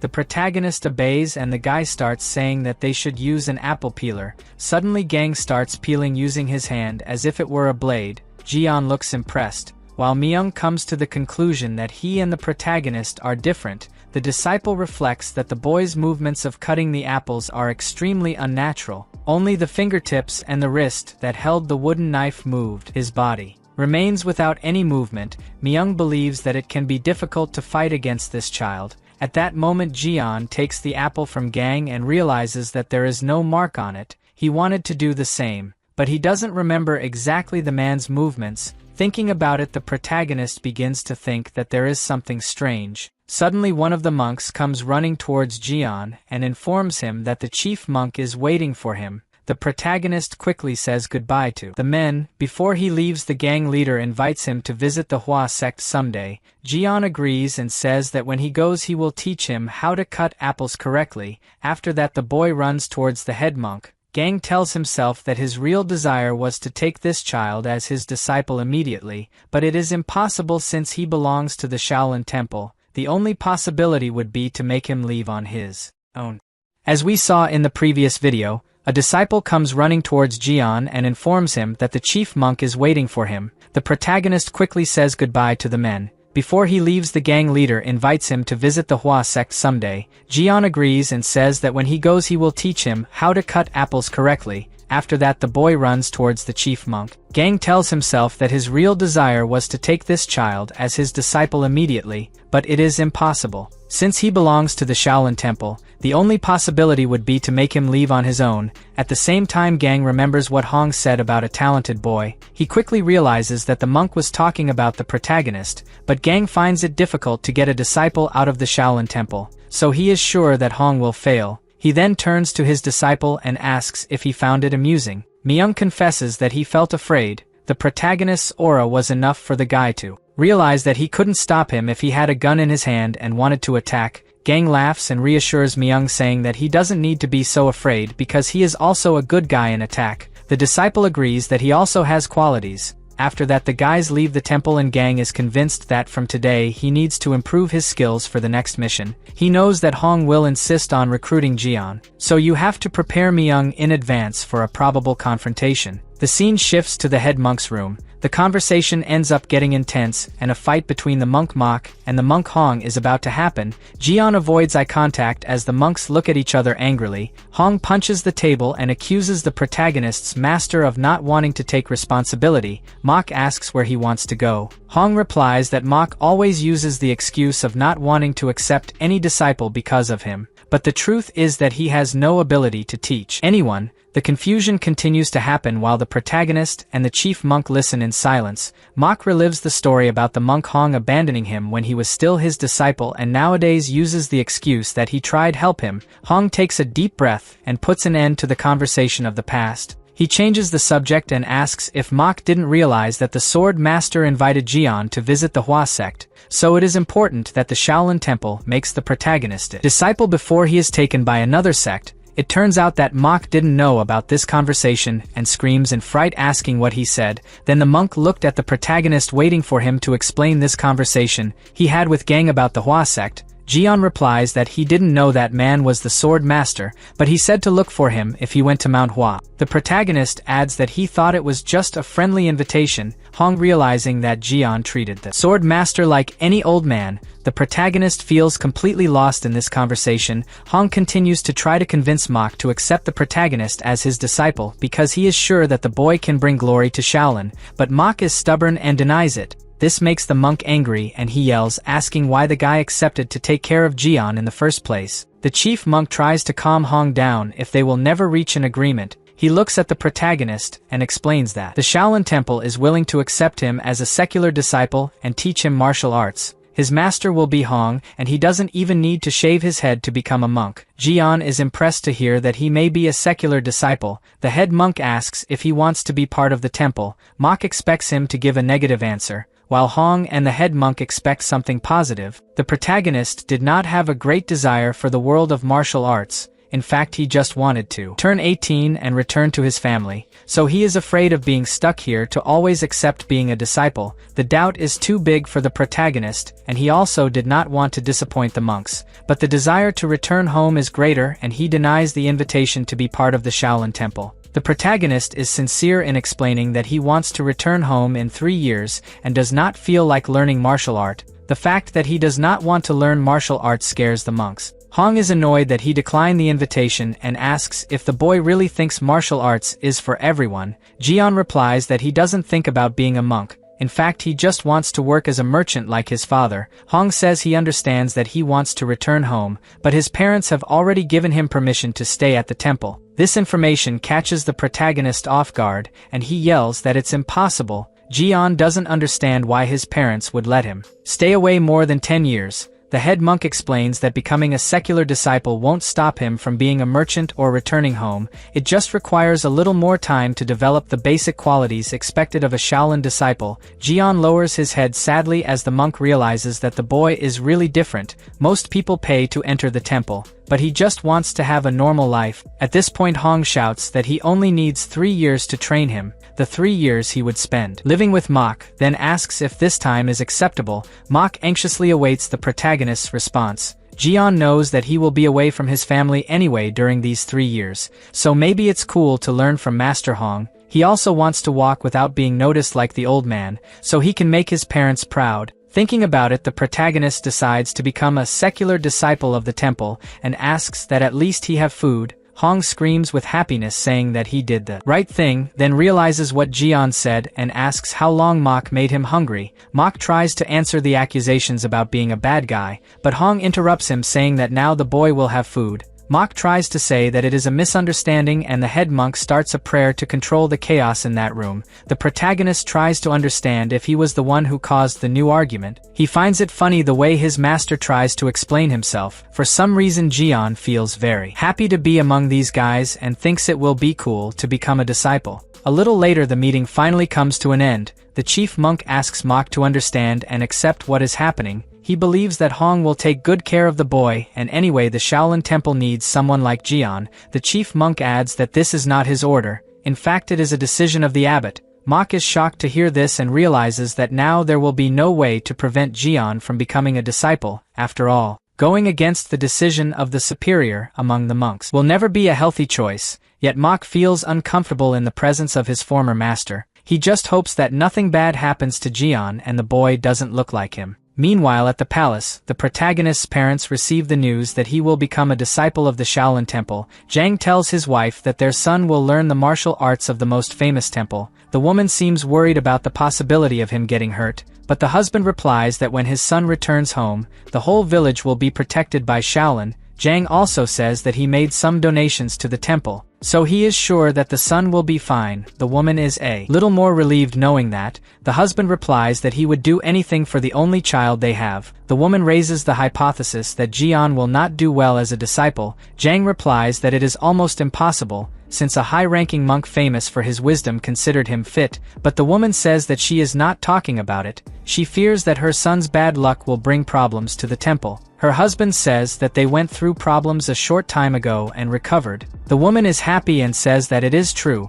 The man adds that everything will be fine and she agrees. The next day, Hong takes the protagonist to his isolated house on the mountain and is surprised when Jian asks if he is going to teach a martial technique. The monk asks if Mok didn't teach anything and the boy replies no, the master just answered his questions and didn't teach anything. Hong is impressed by the boy's talent just following Mok without actually learning any martial art. Now he is willing to train him and before decides to ask him some questions. First he asks if the protagonist has ever heard about bloodthirsty points or internal strength cultivation techniques. Jian answers no to the two questions. The monk then asks if he knows meridians or chi flow, but Jian says he doesn't remember very well. Hong realizes that he will have a bit of work ahead. He thought that the protagonist knew the basics since he accumulated enough inner energy to execute the ascending step of the dragon hand and the shadow. The monk understands that he assumed wrong because the boy knows nothing about martial arts, but he is eager to make him a great martial artist and begins by explaining that martial arts are also related to training the physique. So first he goes to test some of his skills. Hong points to some buckets of water and asks Jian to lift them, holding them by the wood.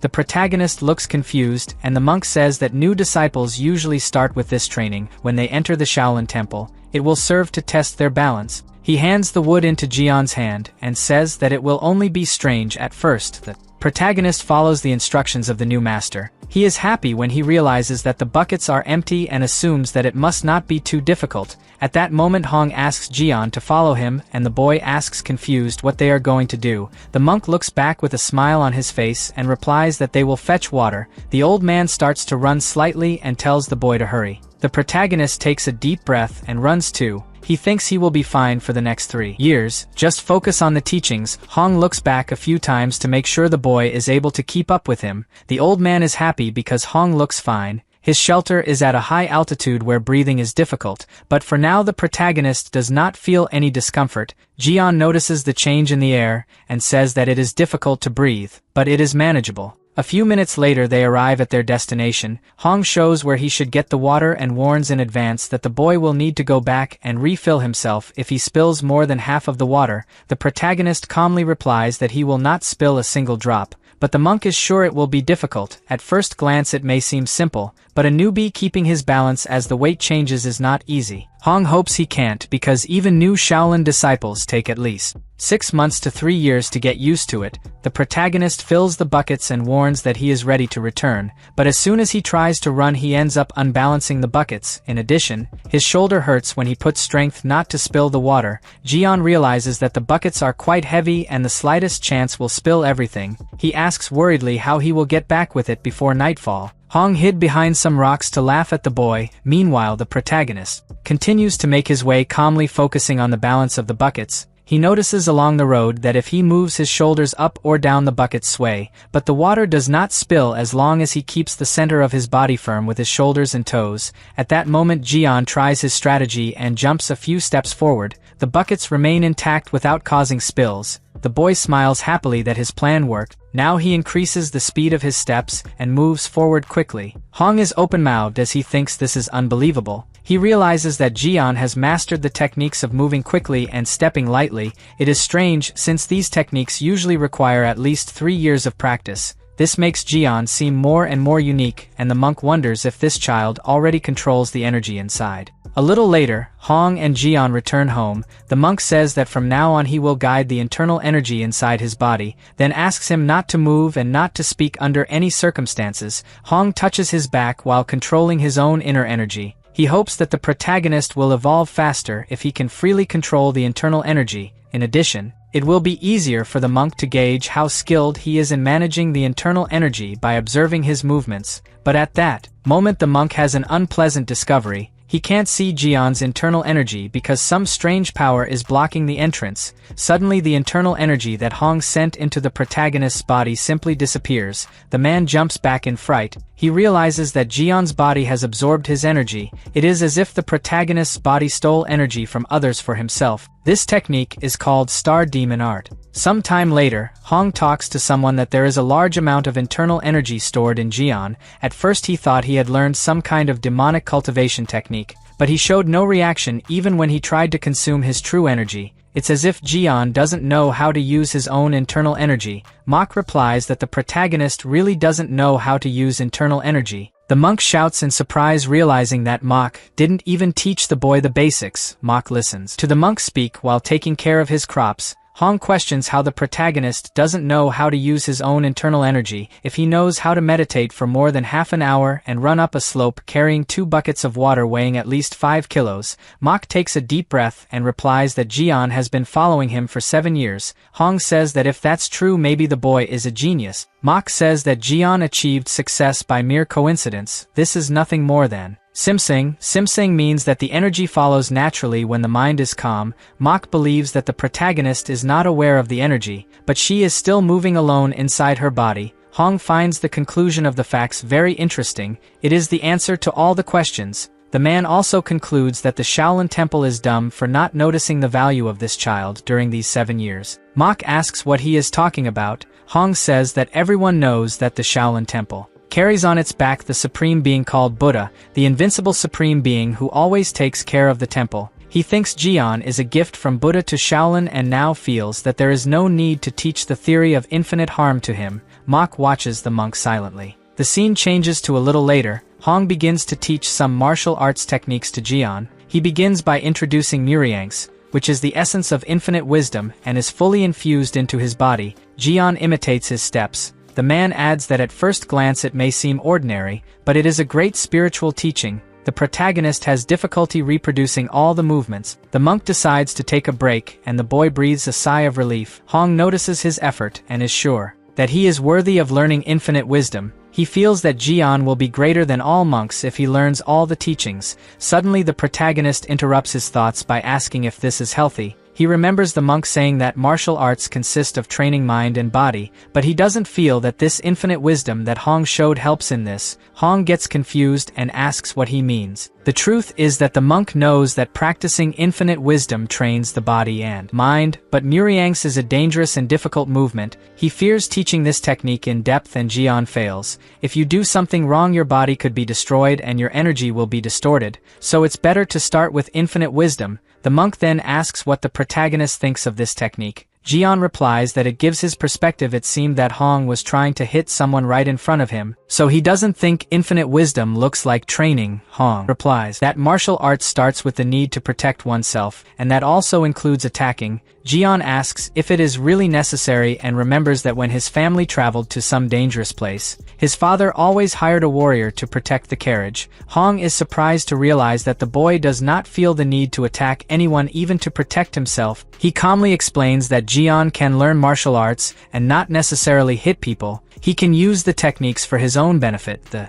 protagonist replies that anyway he still thinks that this infinite wisdom is difficult. The monk agrees. To perform the technique you need to feel the flow of energy in at least 6 of the 12 main meridians and 2 of the 8 extraordinary meridians simultaneously. For now he will start teaching you how to circulate your energy step by step. Jian quickly cheers up and Hong notices his enthusiasm. He warns that tomorrow the new training will begin and Jian is released for today. The protagonist goes down the mountains reading a book about the meridians. He is focused on his studies, but suddenly stops when he feels a different sensation. Jian soon realizes that it is energy. He looks around looking for the person responsible and finds no one. The protagonist feels that the concentration of energy is getting thicker and thicker and starts looking for the person, but he is surprised when he realizes that it is not a person. In fact, the energy comes from a huge tree. Jian runs to it and notices some plants that have grown around. He notes that the tree releases several times more energy than what he consumes during daily training. At that moment the boy takes a deep breath and absorbs that energy. He says that now he can stop by when he goes to see Master Hong. A week later, Jian arrives for another training. Hong realizes that it's been more than a week and the boy still hasn't gotten the hang of it. He then complains that Jian doesn't have any progress. The protagonist replies that when he practiced meditation with Master Mok his energy flowed smoothly, but he can't do the same when he tries alone. Hong understands that Jian's energy follows your heart's desire, and forcing it will only make things worse. The protagonist tries to focus on meditation, but the monk intervenes saying that he will test a different method of training, called footwork. It is the movement that allows you to position yourself more advantageously than your opponent. The master makes a demonstration and says that just try not to be hit. In the Shaolin Temple, the footwork taught to novice disciples is called Nahanbo. The protagonist imitates the master's steps. Hong explains that the movements need to confuse the opponent. This means that he needs to move without seeming to be moving. The monk asks him to look carefully and reproduce the technique. Jian focuses on avoiding attacks, but when he tries he feels that his energy is confused. Even so he does not give up and soon remembers that he can do fast steps. Maybe this will help to avoid attacks. Jian makes a test and realizes that he did very well, so he continues and makes some modifications to be even faster. After the training the protagonist is quite tired, but he is satisfied with the technique he created alone. He thinks that this way it is easier and wonders why the master did not teach it that way. 3 months later, the scene changes to the head monk's room. Mok complains that the monk Hong is teaching techniques from other sects to Jian. He questions if the temple approved this. The head monk is surprised and says that it must be a misunderstanding as he remembers that he specifically requested that Hong not teach techniques from any other sect. Suddenly Mok hits the table in frustration and says he saw it with his own eyes. The protagonist used the footwork of the Kunlun sect and the Gongdong sect. He fears that these teachings will harm Jian. The chief monk calmly replies that only 3 months have passed and the boy seems to be able to learn everything very fast. Mok asks surprised because the chief seems calm even after knowing this. The man replies that he actually always thought that Jian could observe and reproduce Hong's techniques on his own. Finally, the chief monk says that there is not much they can do now and advises Mok to return home. Mok leaves the Shaolin Temple completely indignant. He feels that he is the only one who wants to protect the protagonist. Meanwhile, the head monk thinks that even if Jian was favored by the Sword Saint, it would take more than 20 years for him to become a talent within the temple. To make matters worse, it is clear that the protagonist has no appreciation for martial arts, but now he can only hope that Hong teaches well. Suddenly his disciple warns that Elder Wanho is there to see him. The chief monk is surprised and says that he can let him in. Wanho is the head of the Precept Academy inside the Shaolin Temple. He greets the monk and warns that his disciples have sent alarming news. It seems that the Wu Nashirzuan are up to something unusual. Wu Nashirzuan is a group that contains the 10 best martial artists currently active in the martial world. The actions of just one member have the same weight as an entire sect. The chief monk asks if he has any details about the group. Wanho found out that recently they have been observing the Shaolin Temple. It is likely that more sects are watching. The monk Wanho fears that it is not a coincidence, since the Wu Nashirzuan have started to keep an eye on the Shaolin since the Sword Saint visited the temple and met Jian. The chief monk asks him if he thinks the Wli Nashirzuan are moving because of this. Wanho reminds him that Hong masters several martial arts of these sects, so it is likely that the enemies are afraid of Jian also learning his martial arts. It is normal for the sects not to stand still if they know that there is a child inheriting Master Hong's progress. Wanho also blames the chief monk for allowing the protagonist to be Hong's disciple. The chief monk takes a deep breath. He knows that Wanho is practically a leader among the Yuan disciples. This means that if he disagrees with his decision,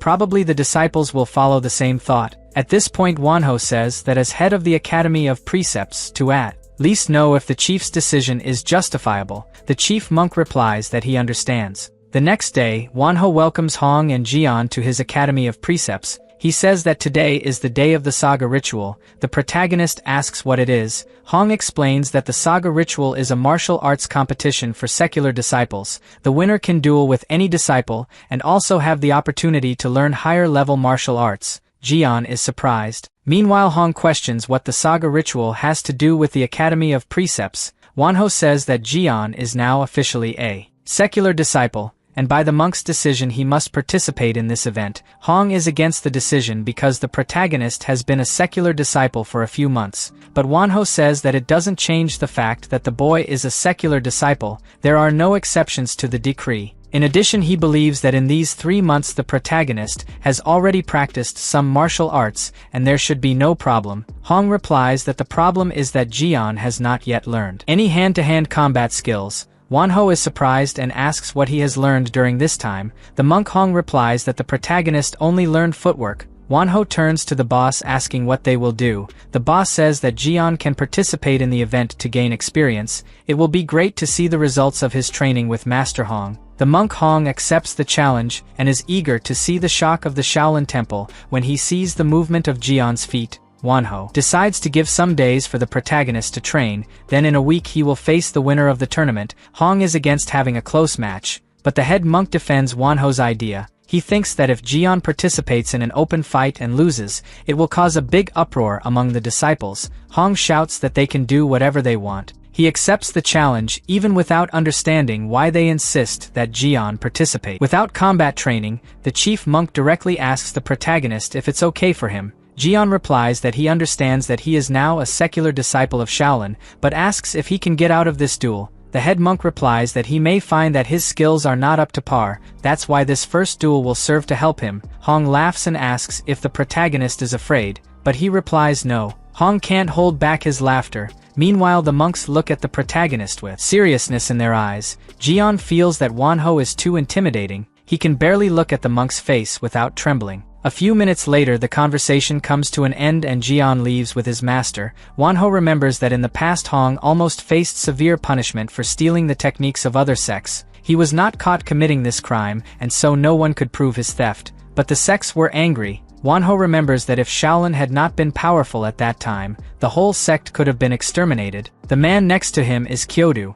responsible for teaching martial arts to the secular disciples of Shaolin. Kyoto agrees with Wanho, but remembers that nowadays Shaolin is not as powerful as it used to be. The serious financial crisis has further aggravated the situation of the temple. Meanwhile, other sects are growing. What makes Kyoto more worried is that Jian will also master the techniques of other sects and provoke a confrontation with the Shaolin temple, just like Hong did. Wanho says that if this happens again, it will be difficult for Shaolin to recover this time. Kyoto replies that he has a plan for this not to happen. He is the judge of this secular disciple tournament. Then if he sees Jian using martial arts from another school, he will take care of it immediately before Hong can intervene. Wanho thinks that even if something dangerous happens, even Hong will be powerless to stop him, so it's better to solve it while there is still a chance. Kyoto agrees and says he will take care of it. Wanho knows that plotting against other monks is an unforgivable sin, but he also knows that the temple will not be able to recover from a confrontation with other sects, so he is willing to take the consequences to protect Shaolin. The next day arrives. Hong has already taught how to avoid attacks, but he has not taught how to dominate his opponent. He explains to the protagonist that the boy can win the fight by dodging, so he will explain how to do it today. Jian gets excited. The monk begins the demonstration while explaining that what he is doing now is the first technique of the Shaolin Fist, called Diamond Fist. It is a martial art that seeks hardness and resilience. At that moment the monk jumps on the ground and kicks some stones. The protagonist thinks it is fantastic that the ground shakes every time the master takes another step. Hong continues to explain that the Diamond Fist does not seek speed. Its essence lies in weight and firmness. This means that the whole body must become as solid as diamond. The protagonist says that he understood everything, and the master adds that now he must do the first movement, called the mountain crushing fist. The training begins and Jian has difficulty making the movements while screaming. He says that it is very difficult and definitely using force while screaming does not suit him. For a moment the boy even regrets having accepted to participate in this. A few minutes after Jian falls to the ground exhausted, Hong notices that unlike footwork, the protagonist is having difficulty with this fist technique, but he remembers that the boy modified footwork to learn, so he has an idea. Hong says that Jian can feel free to adjust the fist technique and adapt it to his body in the best way. The protagonist asks surprised if he can really do it. The monk replies yes, but says that he must remember that there is a reason for every movement, even screaming has a purpose. The protagonist happily replies that he understands. After that Hong leaves him alone to do his own training. Jian makes the first attacks with his fist while screaming. He follows the master's instructions because screaming strengthens his core and consequently his clenched fists also gain more power. So this part the protagonist has not changed from the original training. What he intends to adapt is the landing on the ground. Whenever he presses the ground with his feet, his center of gravity is directed forward instantly. At that moment the protagonist makes an attack sequence, focusing on where he has the most problems. The monk observes through the door the boy's effort, then realizes that Jian really concentrates better when he is alone. Meanwhile the protagonist seems to have identified what he can modify in training. He noticed that his center of gravity shifts forward more efficiently when he attacks. This means that all the strength of his body gathers in one place. The protagonist comes to the conclusion that it is just a method to punch harder, so he decides not to follow the master's movements because he believes that concentrating his weight on the punch is enough. Some time later Hong finally wakes up. He dozed off while the protagonist trained alone. At that moment he leaves the house, and when he looks ahead he notices some symbols on the ground. The monk screams in surprise, asking if this is real. He touches the whirlpools and confesses that it is something difficult even for him to create, even if he tried. The man identifies that Jian used an advanced technique to extract internal energy out of the body, but the monk knows that reaching the level of this technique only through physical training would take decades,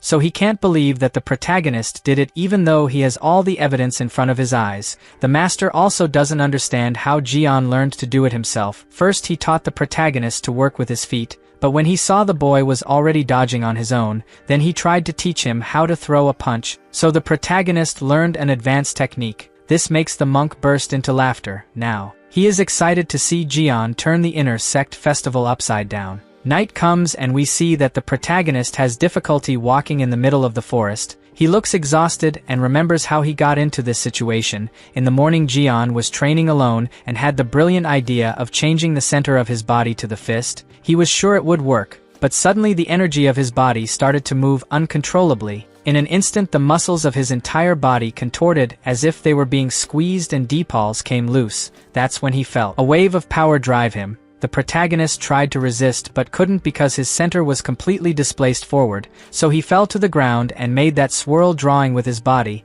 Jian remembers that it was one of the worst pains he has ever felt. Now he walks painfully while wondering if he will get better if he keeps practicing. He thinks he can lessen the pain if he only regains some energy. The next day, the scene changes to Mok's house and he screams to wake up the protagonist. Jian jumps in fright and asks how he got here. Mok says that it took him a long time to come back last night and that's why he had to look for him, but found him lying on the floor. The protagonist apologizes to the master for causing concern and replies that he must have lost consciousness without realizing it. Mok can't hide his concern and asks what kind of training could have led the boy to this state. Jian says he was learning the fist of smashing mountains. Everything was going well until he tried to gather the force from the center of his body into his fist. Suddenly his muscles twisted and he fell. The protagonist asks if he did something wrong and Mok replies that he can't be sure just by listening, then asks the protagonist to do a demonstration no matter how difficult it is. Jian agrees and the two wait for the night to arrive for Jian to gather internal energy. Until then, night comes and the protagonist begins to explain how it happened.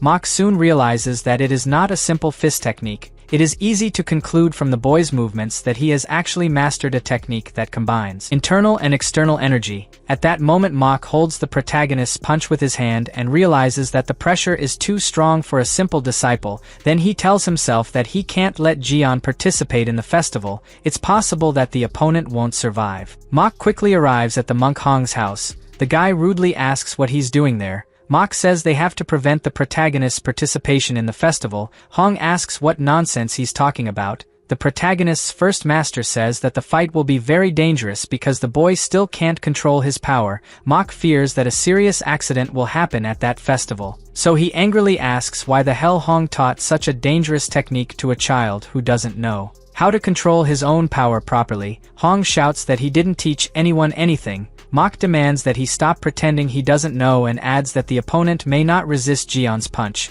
A mistake can cost a life. Hong calmly replies that a martial artist should not fear for his life. All disciples should understand that life is not so precious when they enter the temple. Mok finds this line absurd and realizes that the master has not changed at all. He tries to change Hong's thinking by saying that he is sure that his parents would not be happy if he had an accident during training. In addition, the monk also asks him to think about the good of the protagonist. Hong asks angrily why Mok is trying to intervene in the boys' fight if he doesn't even know how Jian would feel if he fatally injured someone. Mok is silent. Hong continues to say that even if Jian manages to use his devastating punch, he still doubts that this attack can eliminate anyone. At most it will break a few bones. Mok takes a deep breath and says he knew it would be useless to talk to him. Hong angrily asks what he said. Mok replies that he will talk to the boss because he is sure that Jian cannot participate in the festival until he learns to control his own strength. The monk leaves the hermitage, while Hong says that things are getting more interesting. On the other hand, Mok is sure that if Jian accidentally hurts someone, he would carry this burden forever and his life would be lost. Mok has raised the protagonist since he was 8 years old and knows him very well. He decides that he will not let anything bad happen to the boy. At this moment Jian is alone at home thoughtful. He thinks that everything would be easier if he could do the internal energy circulation whenever he wanted, but now he feels his internal energy move little even when he concentrates. At least his Datian seems to have grown significantly. Jian believes that it is because of the consumption of qi in the last few days. He has always visited that tree on his way to Master Hong's house. The protagonist gets excited realizing that maybe he can increase his strength if he continues to consume qi, but he remembers hearing Mok talking about the strength of his punch and fears causing an accident for that. The boy finally understands that what he must do now is learn the circulation of internal energy. That's the only way to control your strength. The scene changes to the Shaolin Temple. Mok argues with the chief monk saying that Jian can't fight. The chief asks if he has to talk about this matter at this time. Mok gets annoyed and asks when he should talk about the situation. The head monk turns his back by saying that this is not something he can decide on his own. First he will have to ask the opinion of Hong and the disciplinary cabinet. Mok makes it clear that if he lets Jian participate in the festival, the other child will get hurt, so he asks if it's okay for the boss to let this happen. The chief monk replies that he will be watching the battle along with other elders. The temple will be able to cope even if an unexpected accident occurs, and if things get really critical, just take a great refinement pill. Mok is incredulous, noticing how the boss doesn't seem to really care about a possible accident among children. The chief monk says that he understands her concern, but trusts the martial arts training being conducted by Master Hong. Mok tries make him change his mind, but the boss accuses him of throwing a tantrum like a child. Mok says he will wait until a martial arts competition, but if there is no progress by then, he will prevent the protagonist from participating. The chief monk replies that everything is fine and adds that he will also think of a solution.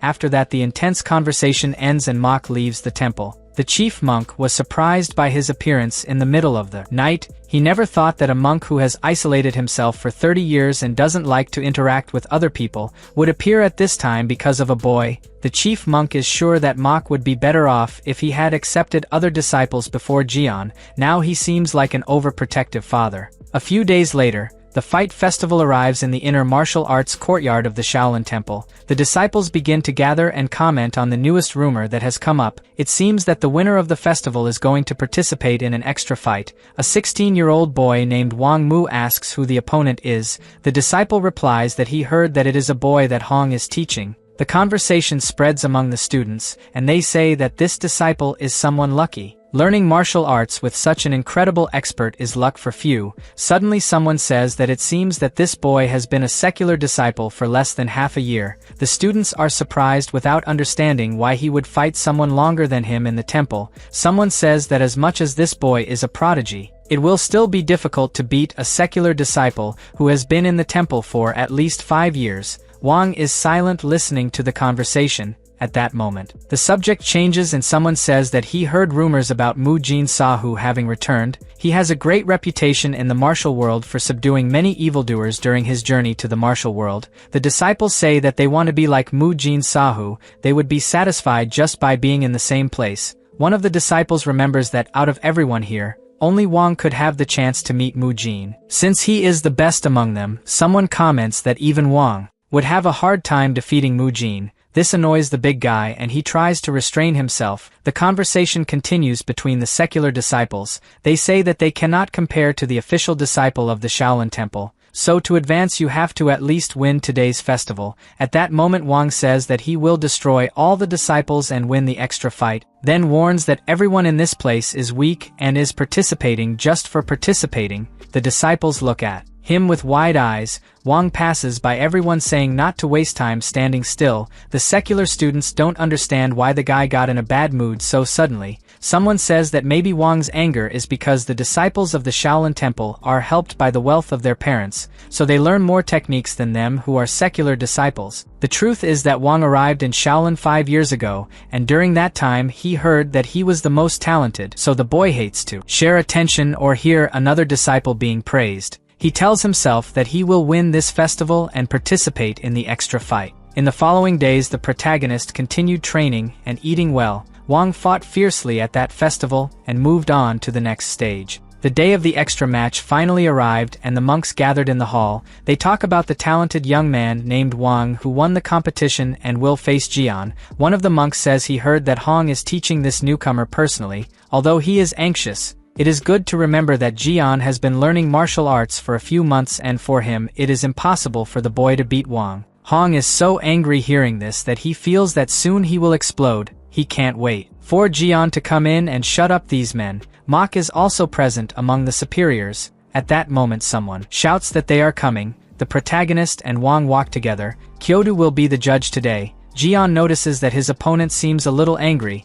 Kyoto calls the boy's attention and gives some orders, especially what he can or cannot do in the duel. The protagonist realizes that there are a lot of monks even though the event is secret. He looks to the side and sees his former master there. Jian notices that Mok is separated from all other men. He is sure that that bald man is worried about him and promises that he will not disappoint him. Mok notices that the protagonist is trying to stay calm. During the last week, he tried to help the boy control his internal energy, so he is anxious to see everything working out. At that moment Kyoto finishes saying the rules and says that the duel will start. The boys face each other. The protagonist observes his opponent a lot and remembers that they said they were the same age, but at first glance he thought that Wang was older. He concludes that it must be because of his physique. At that moment Wang presents himself with a smile on his face. For some reason he thinks that the protagonist is the son of some emperor. This is because on the day of the festival the disciples said that the opponent would be someone very rich. The protagonist responds the greeting cheerfully. Wang slightly makes a fighting position and says that the match is about to begin. An awkward silence falls over them. Wang realizes that the protagonist has not moved a single step and asks if he will not fight. Jian continues in the same position and replies that he is ready to fight. Wang begins to think that the protagonist is mocking his face and asks what he learned during training with Hong. Jian clarifies that he is not making any jokes and says that this is his first competition, so he is a little afraid. This answer makes Wang angry because he didn't want to fight a rookie, but he thinks that the protagonist is lying and then advances towards him saying that he will not fall for his jokes. At that moment Jian sees the opponent's fist towards him and just takes a step to the side, dodging the attack. He questions why the fist is so slow. Wang is shocked because he thought his attack would be enough. He thinks the boy was just lucky and is sure that Jian will not be able to dodge the next blow, but the disciple was totally mistaken. The next attacks were also easy for the protagonist to dodge. Wang finds all this unbelievable, and in the next punch, he also uses his foot to kick. This time the protagonist narrowly avoided it and commented to himself that it was very dangerous. He continued to dodge and his steps were so fluid that they were almost imperceptible to the people in the audience. Even his master was shocked. The other monks talked to each other that this footwork is incredible. Wang is far from being able to get it right. One of the monks approaches Hong to praise his teachings and says that Jian would surely beat a disciple of the mountain sect. Hong thanks him for the compliment and replies that in fact the protagonist learned this by himself. Some people think it's footwork, but it's actually a body movement created by Jian. This information becomes even more exciting for the men, and Hong hopes that the protagonist can show more things he has learned. Wanho and the chief monk are also paying attention. On the other hand, Wang wonders what's wrong and why he can't hit Jian. From the beginning he knew that the protagonist would not be an easy person because he was trained by Hong, but he also didn't think he would be so difficult since the boy has been training for a few months. He then starts calling the protagonist a coward. Jian replies that he is just dodging. After all, he can't stand still waiting to be hit. Wang doubts that he will continue to avoid the attack for much longer. The boy makes the decision that from now on he will use the footwork he recently learned to defeat this opponent. At the same moment Wang advances towards the protagonist ready to use his secret technique. Jian is surprised because now he can't assume where the boy is going to attack. He is too fast. The monks also notice the protagonist's confusion and say that this time he is being pressured. At that moment Wang finally finds an opening and reappears behind Jian ready to throw a punch. He concentrates and then attacks, but the protagonist already expected this blow and again dodged, shocking the monks in the audience and Wang himself. Jian says that this was close. At that moment the monks notice something wrong in Jian's defense, and someone comments that this is the shared palm technique, a technique from another sect. Hong quickly defends his disciple, saying that monks should look properly. The men turn their attention to the protagonist and realize that they made a mistake. They say that in fact the technique that the boy is doing is that of the indestructible body. Someone asks how a person learns one of the 5 most difficult techniques of the temple in less than 4 months. Hong is annoyed that the monks keep claiming that this is a technique. He explains that at first he also thought it was the shared palm technique, but if he looks closely he realizes that it is just the basic indestructible body technique modified for better posture. It means that Jian has fully adapted. The chief monk asks if he tried to teach the technique from another sect, and Hong replies that he has not. He only did it once and the protagonist engraved it in his memory. An argument starts between the two. Wanho understands that his thoughts about the protagonist learning techniques from other sects are true. This makes the guy come to the conclusion that he has to nip the evil in the bud. Meanwhile, back to the duel. Wang is angry for not hitting any blows and also for the protagonist not attacking. He tells the boy to stop running away and act like a man, but Jian doesn't feel like hitting anyone. Wang keeps complaining about the boy simply not fighting, and Mok knows that Jian doesn't want to be reckless. At that moment Wang loses his patience and runs at high speed to his opponent. He prepares a precise blow and says that the fight will end now. For a moment the protagonist thinks that the best alternative is to stand still and be hit by that punch, because otherwise the fight will continue and there will be no winner.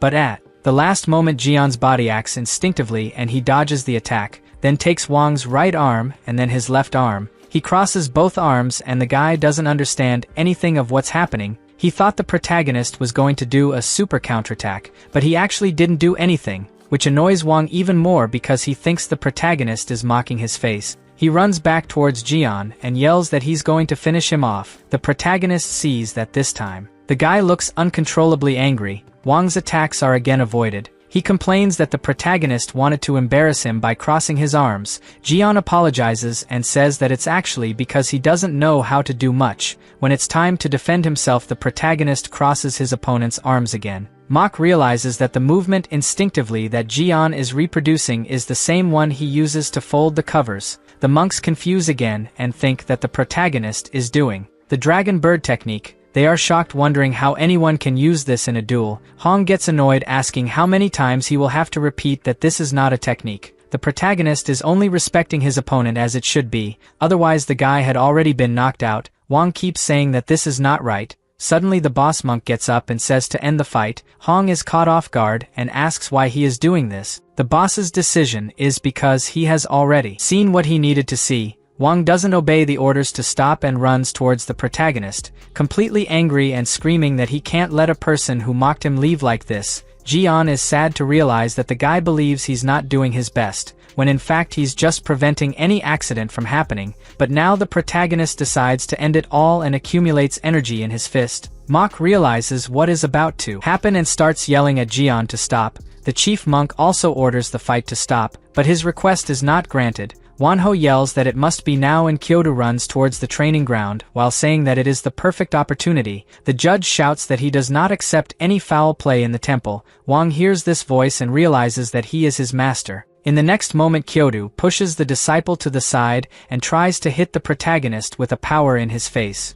But Jian manages to dodge and Kyoto is incredulous, asking how he did it. The judge composes himself and decides to turn off the boy's acupuncture points. The protagonist sees the man running towards him again and asks why that guy is doing this. Kyoto presses the acupuncture points on Jian in a matter of seconds. This time he can't help it and starts to fall slowly. Jian doesn't understand why he can't move. In addition, he remembers that he was about to release his energy on Wang and now it has been blocked. Kyoto feels that he still needs to destroy the protagonist's blood vessels to prevent him from becoming a disciple, but his idea is interrupted when the protagonist can no longer control the energy that is inside his body. A bright light comes out of Jian's body, tearing all his clothes, and he falls to the ground unconscious. The monks go towards him to see how he is. Kyoto tries to defend himself, saying that he didn't do anything too much and just aimed at the acupuncture points, but someone yells at him to shut up and be quiet. Hong touches the protagonist's body and realizes that this happened because his internal strength went haywire after the acupuncture points were hit.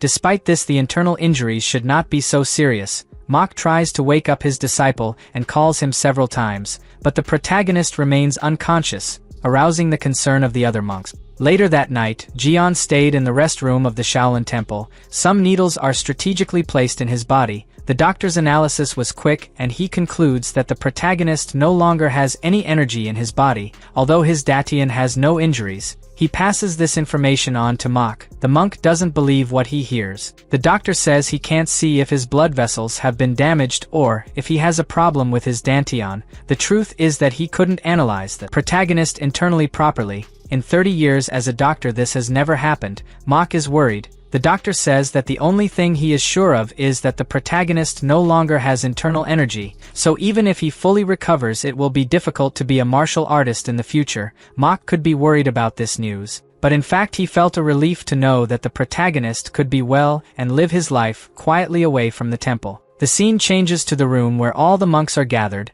They talk about what happened to the protagonist. The reality is that no one had witnessed something like this happen before. Even Hong confesses that he didn't expect it. One of the monks says that maybe Jian activated the internal energy by accident during the attack. This is the only explanation he can find. The other monk comments that for a child to be able to release his energy along with the strength of infiltration is practically impossible, so he doesn't understand how one boy managed to do that. The other guy replies that maybe it was thanks to Hong's teachings. Soon the blame falls on Hong's shoulders. He screams in anger, asking why they are putting the blame on him, since everyone saw that in fact who caused all this was Kyoto and Wanho, who interfered in the fight. At this moment one of the monks tries to calm the situation, but Hong sees no choice but to give a rejuvenation pill to the protagonist, so he demands that the superiors deliver the medicine now. Suddenly someone knocks on the door, interrupting the conversation. Mok enters and says that he just talked to the doctor. It seems that the protagonist has completely lost his internal energy and it will be difficult to continue as a martial artist. The monks ask worriedly what will happen now. Hong asks Mok to explain. The monk says that it is exactly what they are thinking.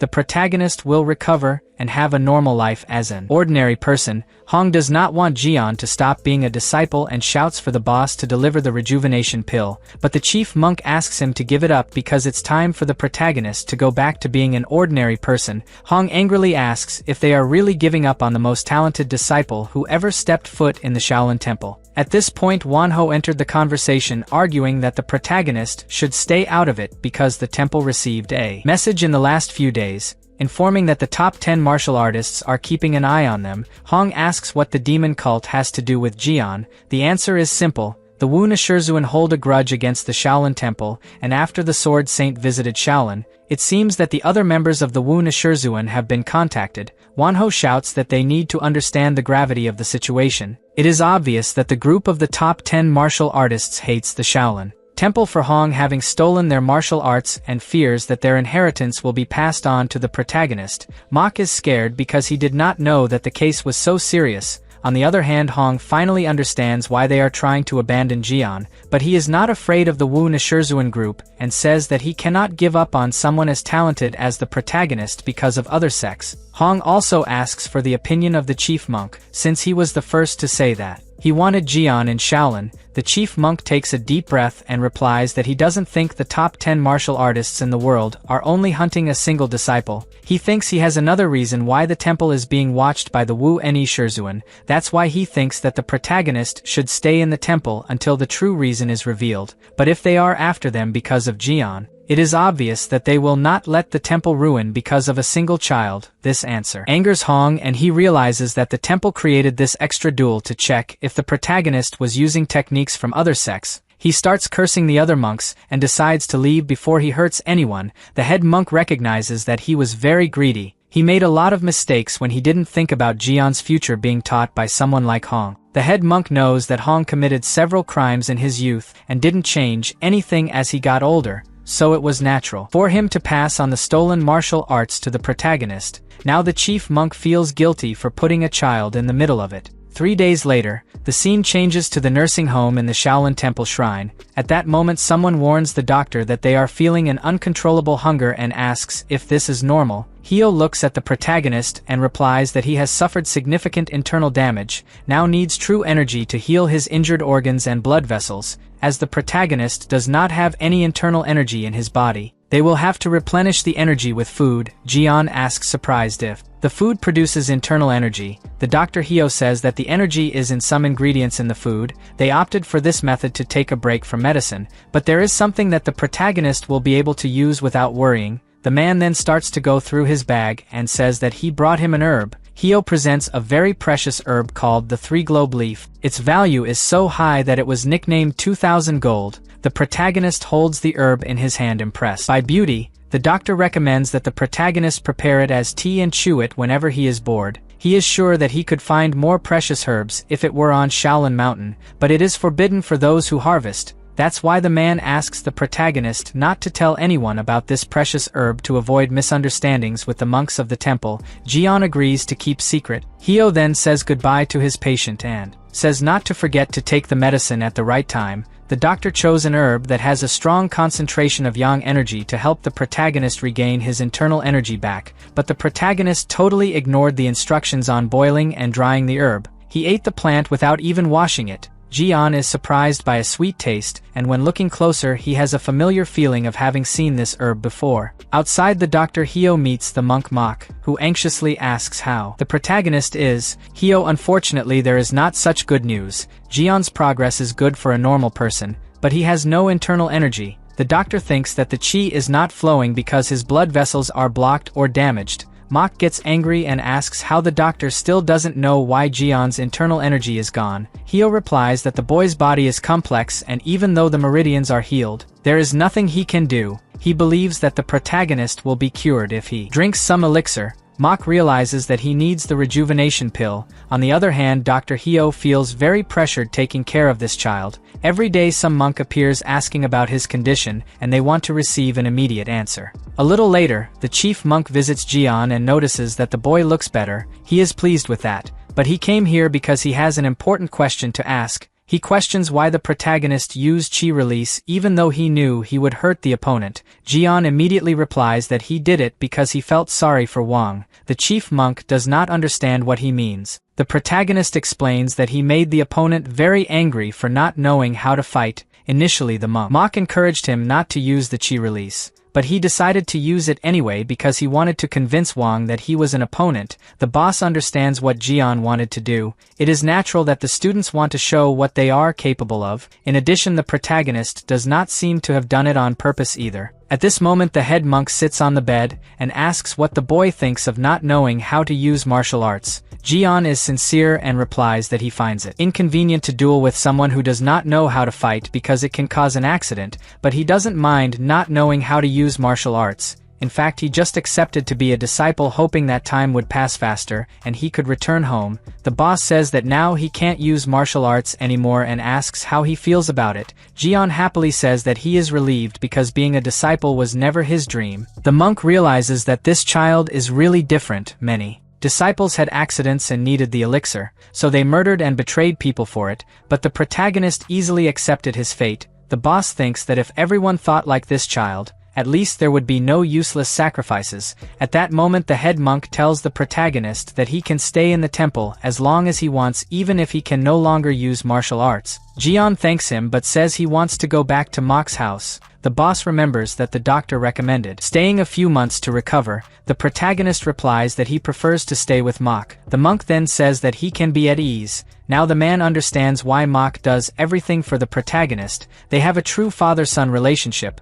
Before going, the monk says that the protagonist must return to the temple to finish the consultations and he agrees. At that moment the man takes something out of his sleeve and gives it to Jion. The boy asks what it is, and the monk replies that it is an anti-poison necklace. The protagonist is impressed by the color of the stone. The boss says that just wearing it around his neck will protect him from some poisons and dissipate bad energies. Jion is shocked and asks why he is receiving something so valuable. The monk lowers his head and replies that he is doing this so that the protagonist does not feel excluded by Shaolin in the future. The necklace contains Ijin Ding, one of the most advanced techniques in the temple. Jion quickly put on the necklace while the monk asks him to protect it well as someone may try to steal it. The boss feels less guilty after handing over the gift. 3 days later, the protagonist runs through Shaolin Mountain. He remembers that Dr. Hyo commented on the herb's leaf of 3 globes staying here. The protagonist soon finds his goal and decides that he will eat as much as he can before returning to the master. At that moment he approaches that tree that has an absurd amount of energy and looks at the herbs that the doctor talked about. Jion finds other herbs as well, but out of concern decides to eat only the one the doctor recommended. He begins to harvest the herbs and puts everything in his mouth. A few hours later the night comes and the protagonist is already at home with Mok. They talk about Jion coming home. The protagonist says he decided to return because he finds it more comfortable here and the doctor said he was better. Mok replies that he also thinks Jion is fine and asks what is that green in his mouth. It seems that the boy forgot to clean his mouth after devouring the herbs. He replies that he ate the herbs that the doctor gave. Mok says he understands and adds that it is time to sleep. The candle light is turned off and the two lie down. The protagonist brought some herbs leaf from 3 hidden globes and started eating under the covers. The boy feels his body heat up whenever he eats this plant. He is sure that his Datian will be rebuilt by this heat. The next day the protagonist ran to the mountain almost on fire. The heat of the herb increased suddenly and is now unbearable. Suddenly red liquid starts to drip from his nose and the protagonist understands that he needs to find water as soon as possible. Suddenly his attention is drawn to a blue plant. Jion doesn't think twice before plucking the flower and eating. At the same moment he feels an icy air consume his body. That heat from before begins to subside. Jion is happy and picks up more of those blue flowers. He thinks he will have no problem eating in enough quantity, but suddenly his body becomes so cold that his movements are slow. The protagonist gets angry for not having a single herb that can be the middle ground. He starts eating all the plants he has in the place looking for a balance. His body suffers from his choices. After filling his belly, the boy lies on the floor exhausted. At that moment, he feels a flow of energy run through his body towards the dantian. Jian is surprised realizing that he has finally regained his energy. He is sure it was thanks to the doctor's advice about eating various herbs. This cheers Jian up and he decides to return home. The protagonist goes down the mountain while complaining about his body being hot. He soon finds Mok and apologizes for the delay. The monk tells him to run calmly because he is not yet fully recovered. Suddenly the man notices the different color on the protagonist's face and asks what happened. Jian touches his face confused without understanding the master's question. The protagonist's breath almost ends with the monk. Mok covers his nose and says that this smells like poison. Jian blows his hand and then smells it. He realizes that it is really poison and tells that he ate some herbs that he stands behind the elm tree towards Master Hong's house. Mok remembers the huge tree where Hong grows his poisonous plants and asks worriedly what the protagonist ate there. Jian replies that some herbs leaf 3 globes. The master asks angrily why he ate it without asking anyone before. The boy replies that he ate it because the doctor said it would be good for his body.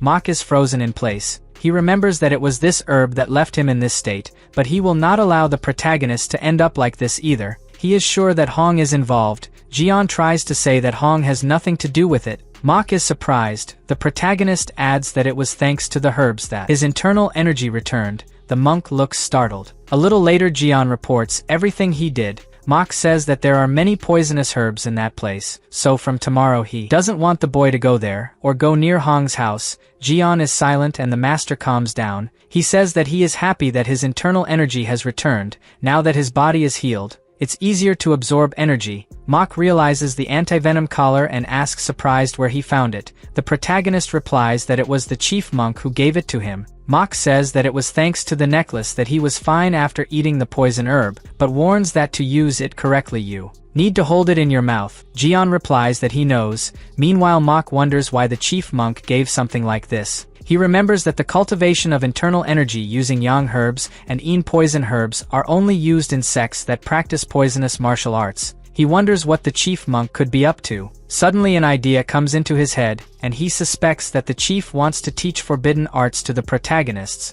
At that moment Jian finally feels his body refresh. Thanks to the anti-poison stone, Mok still remembers what happened when he was Hong's disciple and was encouraged to eat poisonous herbs. Since that day he has never recovered. He hopes that Jian does not go through this, but assumes that they are trying to teach a forbidden technique to the protagonist so that he can defend the Shaolin Temple in case he is attacked. He is determined not to let this happen, so he seriously tells the protagonist that he does not want him to learn martial arts. Jian looks at the man curiously. Mok explains that he has a much greater potential than he seems. Because of this many people will try to use him. The protagonist spits out the anti-poison stone and says that he made a promise to study martial arts when he became a disciple. The master replies that he does not have to fulfill that promise. Mok decides to tell the truth right away and warns that Jian learned techniques from other sects with Hong. If people from other sects see this, there may be a problem. The protagonist screams in fright. He remembers that the only martial arts he learned correctly were the one-step fist and the iron palm.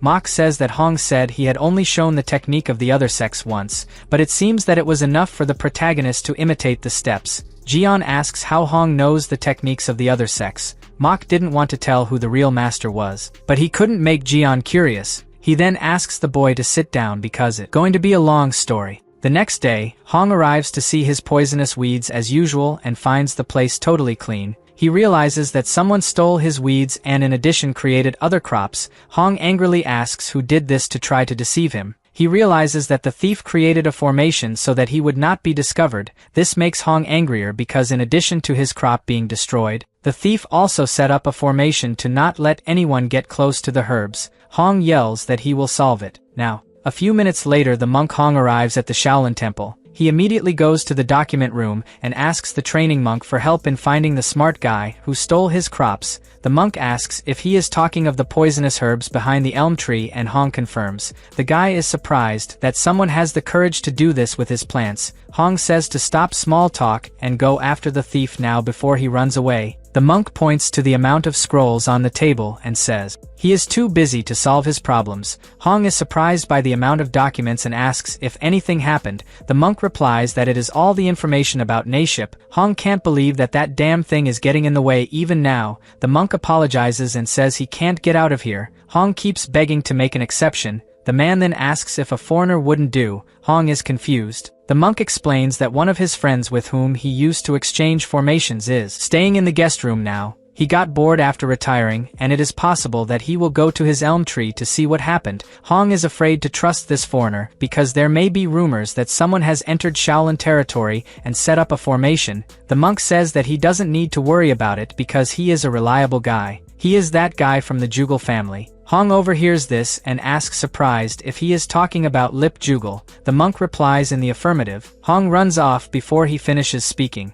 The next day, the protagonist wakes up early and does some exercises so as not to lose shape. Suddenly a voice echoes in his head, asking what he's doing. Jian gets scared, and when he turns around he finds a girl standing with her eyes fixed on him. He asks who she is. The scene changes to something that happened the night before. The monk talks about Hong's request. Old Lip said he could help. His granddaughter wanted to go with him. Lip tried to explain that girls can't enter that mountain, only men. Young replies that he'll leave if he can't accompany his grandfather. The girl also likes formations and wanted to see in person. Lip realizes that his 13-year-old granddaughter keeps throwing tantrums like a baby. The monk explains that on that mountain, there is only Hong and one disciple, so he won't have big problems if she goes. Young kept asking to go with the old man. Lip reluctantly accepted. The scene returns to the present moment. The protagonist looks at Young's face and wonders what such a beautiful girl is doing here. At this moment Young questions if he is the disciple who lives on the mountain. Lip scolds his granddaughter for getting in the way of Jian's training, then approaches the protagonist calling him master and asking for forgiveness. Jian replies that he is not a master. Mok greets Lip and asks what brings him here. The old man replies that he is on his way to Hong's house. Mok notices the clothes and assumes that this man is someone very important. He decides to ask who the old man is. Lip introduces himself and says that he heard that he has a training nearby. Then he came to take a look. Mok is surprised and wonders what this training is. Lip says that he no longer works in the area and left everything to his son, but he still feels curious when he hears about training. He adds that he is going to Hong to find out the details. Mok thinks it is very suspicious to set up a formation in the middle of Shaolin Mountain. He decides to guide Lip to Hong's house to find out who is behind it. At that moment Young starts pulling his grandfather and saying that he wants to play with Jian. Lip replies that it is not appropriate to ask a monk in training to play. Mok says that the protagonist is not a monk. He is just a child that he is taking care of. Lip confesses that he is afraid of getting in the way, but Mok says that there is no problem. Between two children playing, he is rooting for Young to get along with Jian. There is a chance that the Zhang family wants someone from the Jugal family as a companion to strengthen the alliance. So Mok believes that it is positive to let the two get to know each other a little. Lip's disciple says he will stay with Young and the master can go in peace. The old man agrees and warns his granddaughter to behave. Mok leads the way to Hong's house. Meanwhile Young and Jian introduce themselves. The girl notices his dirty clothes and asks if he is a beggar. The protagonist gets angry and asks what dirty clothes she is talking about. Soon after he notices Young's clothes so bright that he understands why she asked that question. At that moment the girl notices Jian's look and thinks he is ashamed to ask for his pendant. Then she gives it to the protagonist and says that his grandfather always talks to help those in need. Jian refuses the item saying that he is not a beggar. The girl tries to force him to accept it because she saw that he had his eye on the pendant. The protagonist refuses again and says that he does not want it.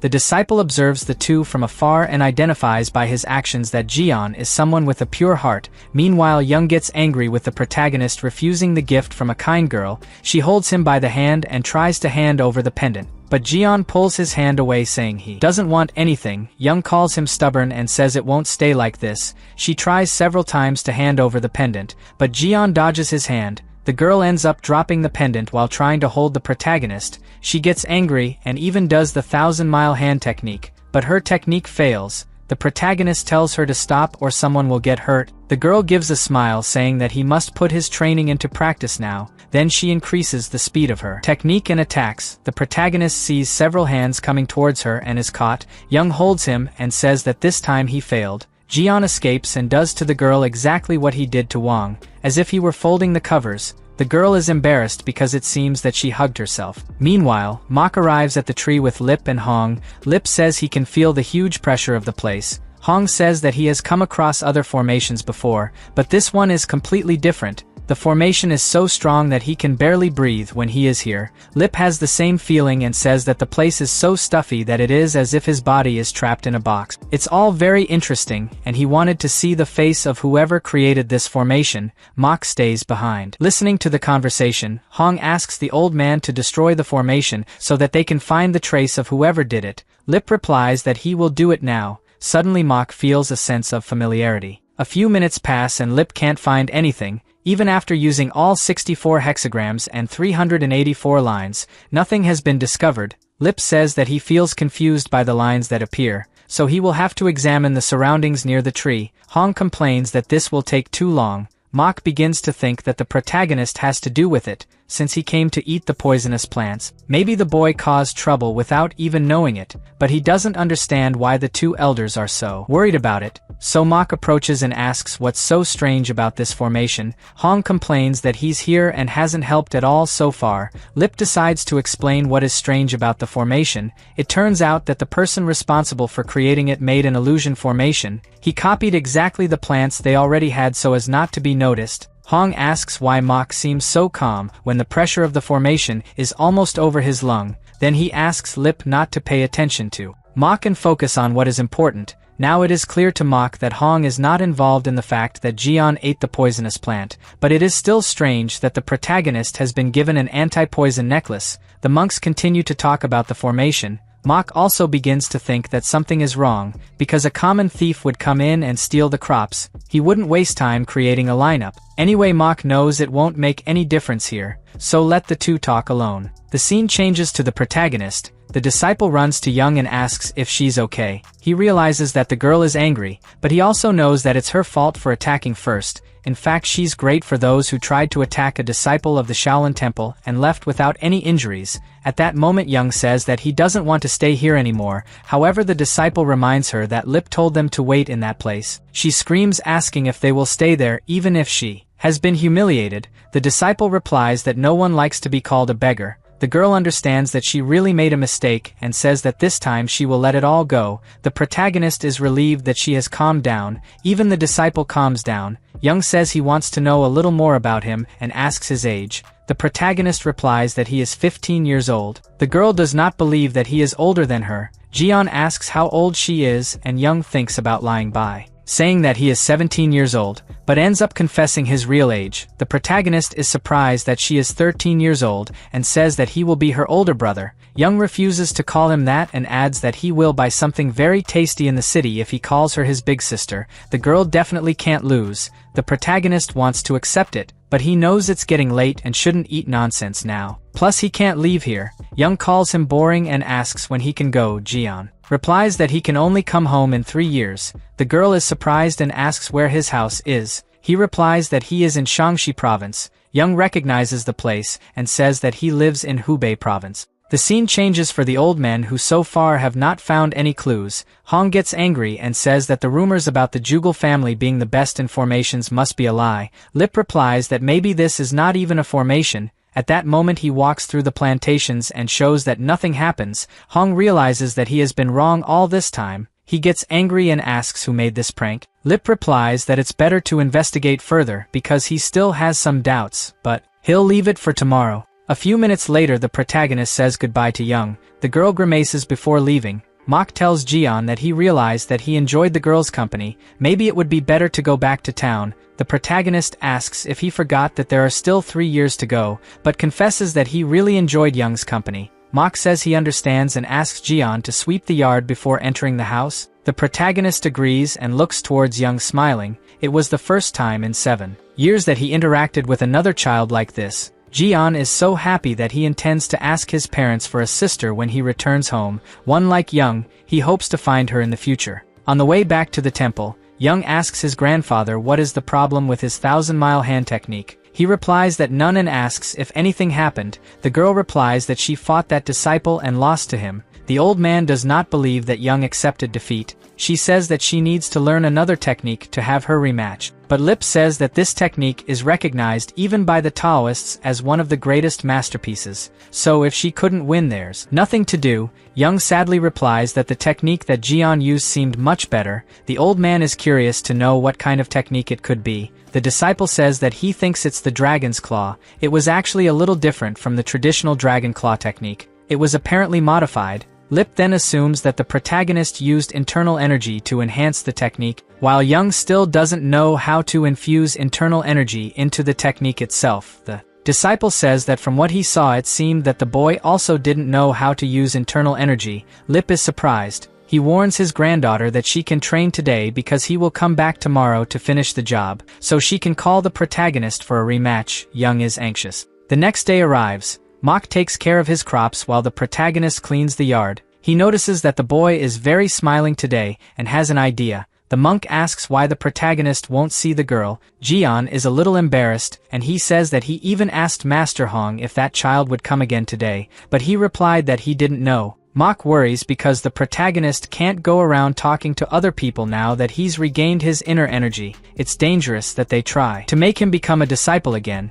The protagonist asks if he should hide this secret forever, and the monk advises him to hide it at least until he recovers. Jian is upset because he wanted to leave without worries. Suddenly his lamentations are interrupted by Master Hong, who complains about the temple having become a complete mess. Mok asks what happened and Hong says that he had a problem with Lip's clan. Now they are leaving and there is no one to investigate their formations. The protagonist is surprised and asks if Lip won't come today. Hong replies that he won't and adds that the clan was so angry with the whole situation that they don't want them to come back here ever. Again, Jian is sad because now he won't see Young anymore. Mok blames Hong and says that the protagonist was happy to finally make a friend. Hong tells the guy to stop being sentimental. The protagonist drops the broom and moves away from the men. He wonders how things got to this point. Jian remembers that he's scheduled to meet her in 3 years, but it will take a long time for the day to arrive. In addition, it seems that Lip's clan left the temple because Young faced the protagonist using martial arts from another sect. This makes the boy realize that martial arts are very important to some people,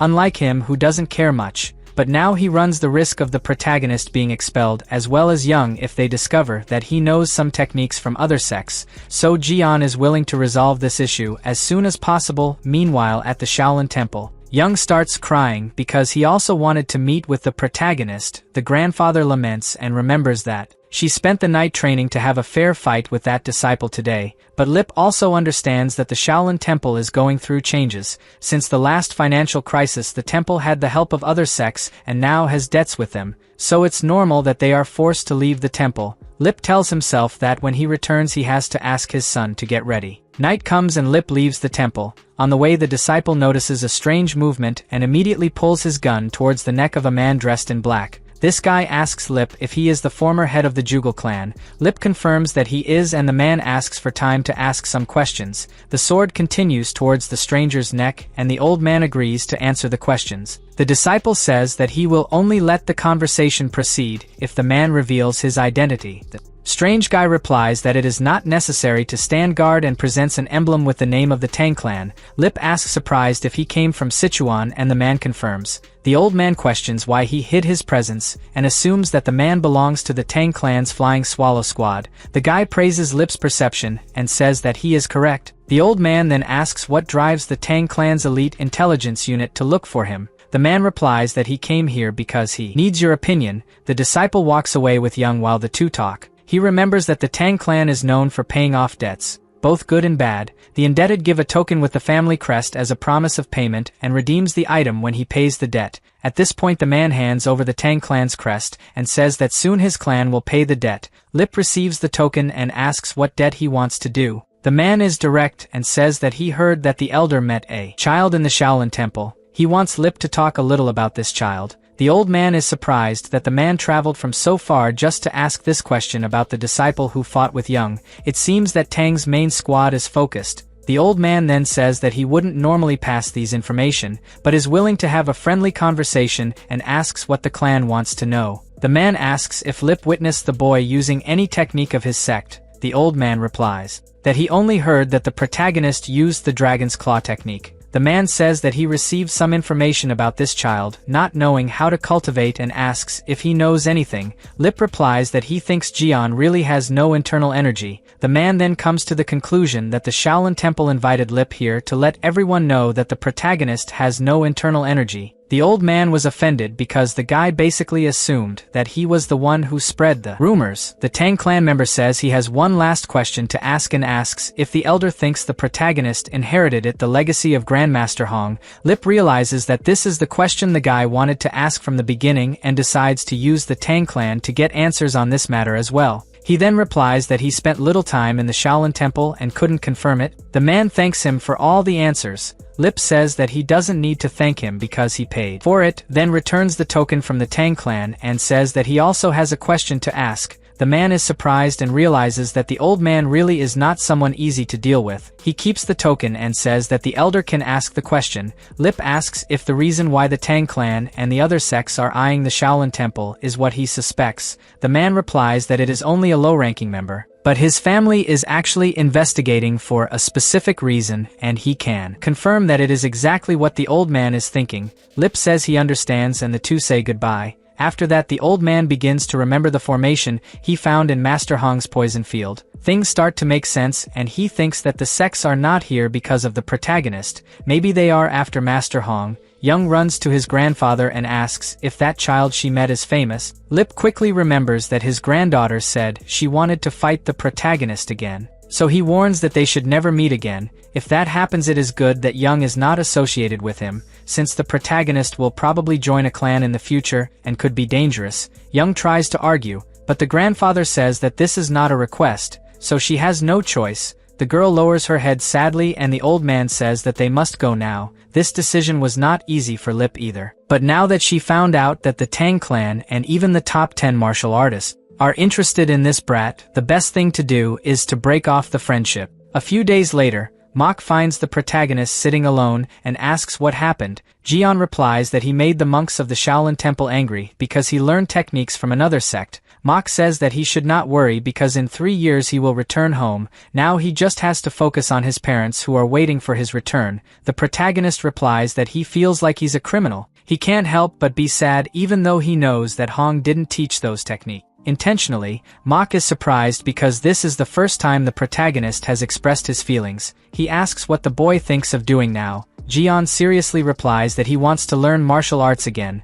The monk gets angry and yells, asking what stupid idea this is, then repeats that no one should know that he has regained internal energy. In addition, Mok knows that the protagonist wants to return home in 3 years. Becoming a disciple again can stop his plans. Jian is silent for a moment and then says that he is determined to train martial arts again. His decision came from the fight he had with Young. The protagonist knows that hiding his internal energy since that confrontation will be almost impossible, so now he wants to start the right way and train Shaolin martial arts. Mok realizes that this time the protagonist is serious. At first the monk thought that Jian was just in love with the girl, but now it is clear that he understands his own situation and wants to prepare himself in case something bad happens. Mok takes a deep breath and says that he will support his decision. The protagonist celebrates, saying that he hopes everything will work out. The monk says that he will write a letter for the boy to leave at the temple. A few days later, Wang arrives at Shaolin Mountain prepared to go to the protagonist's house. He looks at a hill and says he is sure Jian lives there, so he will sort things out today. Wang starts walking towards the destination and a short time later stops tired. He didn't expect the road to be so bad. Now he gets angrier because he can't wait to finish off the boy who used strange moves. He thinks that the protagonist only fought well because he was taught by Master Hong. Anyway, Wang feels more confident because he heard that Jian was out of energy and unable to fight after that incident, so he hopes to face him without any monks around this time. Suddenly the boy hears the sound of footsteps and, when he looks, he finds the protagonist walking calmly. He is frozen in place while Jian uses his light steps to walk fast. It even seems that he is floating. The protagonist has returned to normal training and feels better than ever. His goal today is to absorb as much IQ as he can. At that moment Jian remembers Young and says that his decision was because of her. He wants to learn martial arts properly and return home to find her, just as he promised. The boy even smiles remembering Young. At that moment his attention is drawn to a scream. the protagonist lowers his head and is surprised to see Wang. The disciple was not very happy to find Jian walking freely around using an incredible movement technique. He thought that the boy was completely incapable. At that moment Jian goes down to the ground and says that he thought about visiting him. Wang is surprised and thinks that the boy is planning to do something bad to him. In fact, Jian just wanted to explain that he was trying to fight that day, but the disciple says he is sure that the protagonist wanted to embarrass him. Jian waves his hand negatively saying that it is not that. It turns out that that was his first fight and he did not know how to do it, but now if he has one more opportunity he promises that he will surprise him. Wang realizes that the protagonist also wants to fight. He is sure he can't handle it and thinks of a way to get out of this situation. The disciple is then friendly and tells the protagonist that he now understands why he fought that way. Jian thanks him for his understanding and questions what he came here to do. Wang knows that he can't just say that he came to beat him. The boy starts to break out in a cold sweat and finally has an idea. He takes something out of his shirt and says that he came to deliver it because he knew that the protagonist was sick. The truth is that Wang brought this dumpling to himself, but it was the only alternative he found at the moment. The protagonist accepts the dumpling and thanks him. He confesses that he thought Wang hated him. The disciple smiles and tells himself that he actually wanted to end this brat, but for now he will calm down. At that moment the protagonist starts to eat the dumpling and Wang's belly growls watching this scene. Jian looks scared and asks if he didn't eat. The disciple is embarrassed and says that he doesn't have to worry about it because he has already eaten it. Jian divides the dumpling and hands half of it to him. Wang thanks him and thinks that maybe it would have been better to have brought more potato dumplings. The two start eating together. A few minutes later, Jian tells some stories from his life. Wang realizes that the protagonist is completely different from what he thought, so he begins to believe the boy's words about that being his first fighting tournament. At that moment the protagonist says that he wanted to have real friends. Wang is confused and asks if there is a fake friend. Jian smiles and says that he is his first friend from the Shaolin Temple. The disciple is shocked by the protagonist's innocence. They talk again and Wang asks if he plans to do something today. Jian replies that he is going to the temple to talk to the chief monk. The disciple is incredulous because normally only monks can talk directly to the boss. Wang takes advantage and says that he can accompany the protagonist there. Both decide to run down the mountain to get there faster. The disciple understands that staying by the protagonist's side is better than becoming his enemy. Night comes and the scene changes to the head monk's room. Wanho holds a paper in his hand and asks surprised if this is serious. The chief monk is silent. Meanwhile Wanho remains impressed. He asks if the protagonist really intends to learn Shaolin martial arts. This is not the most surprising. Wanho questions how the boy regained his inner energy. The chief monk replies that he did not ask for details. Wanho carefully observes the letter written by Mok and cannot believe that that boy is recovered. In addition, the protagonist is not well regarded by the older disciples. It will be difficult to try to adapt him with the rest of the staff. He tells the chief monk that if Jian's approval depends on him and the other elders, the response will not be very favorable. The boss asks what is the problem with a Shaolin disciple learning martial arts. Wanho gets angry and asks if he agrees to accept someone who knows martial arts from another sect. The boss says that he had a serious conversation with Jian where the boy said that he copied Hong's technique instinctively. He did not know that he belonged to another sect and his master also did not plan to teach him. Wanho doesn't seem very happy, but he thinks that the boss wouldn't make a decision without thinking. In addition, Wanho will be a candidate for the next boss, so it's better not to cause any trouble until then. He asks the boss if the protagonist will be under his orders. The monk answers yes and asks him to treat Jian the same as the other secular disciples. Suddenly Wanho has a fit of rage and shouts that it is impossible to treat this thing like an ordinary child. Suddenly the chief monk looks at him, and at the same moment a strong pressure envelopes Wanho's body. The guy wonders what happened. He can't feel any energy but his body doesn't move. The chief monk quickly removes the pressure and calmly replies that he will think of another method to receive Jian. He decides to make a test for the entire Wonja order. Wanho asks if he wants to test the entire order because of a single secular disciple. He quickly realizes that the chief will not give up because he is planning something behind it. If it doesn't resolve this now, Wonja's future is likely to be affected. The next day, The heads of each division of the Wonja order responded to Wanho's summons and gathered at the Munsu pavilion. Everyone is angry because the chief monk wants to put the protagonist under the responsibility of the order. They are afraid that some sect will try to attack them because of the boy. The leaders accuse Hong of causing all the trouble from the beginning and not suffering any punishment to this day. The Wonja order insists that they will not take responsibility for the boy. Wanho intervenes in the conversation and asks them to calm down. He explains that taking care of the secular disciples is the responsibility of the Wonja order, so there is no way to get away from it. He shouts that he hopes his disciples will take the right action. The leaders ask the master to calm down. One of the disciples says that the best thing to do is to follow the boss's order. After all, the Wonja order is part of the Shaolin Temple, and they must think of the best for the temple. Thinking about it, they decide to let the protagonist live with the other secular disciples. It will be easier to control the leakage of information about him. The Wonja order also insists on investigating what happened between Hong and the top 10 martial artists. Wanho agrees with the decision and ends the meeting. He is determined to find out what the chief monk thinks of doing using the protagonist. Whatever his intention, Wanho intends to destroy and take control of the temple. The scene changes to the mock house. He hands over a talisman to the protagonist. Jian is surprised and asks why he is receiving this. Mok replies that it was a talisman he received for being a virtuous monk. It will have the same effect on Jian. The protagonist thanks him for the gift and sadly confesses that he thought he would be trained by Mok or Master Hong. Mok replies for him to stop being an idiot because now he will live with hundreds of children like him. It's better than training. Alone, Jian tries to argue, but the monk turns his back and says that the boy should take good care of the amulet because he intends to receive it back in 3 years. The protagonist promises that he will do it. Mok slams the door and walks outside. He looks at the stars while saying that he knew this day would come,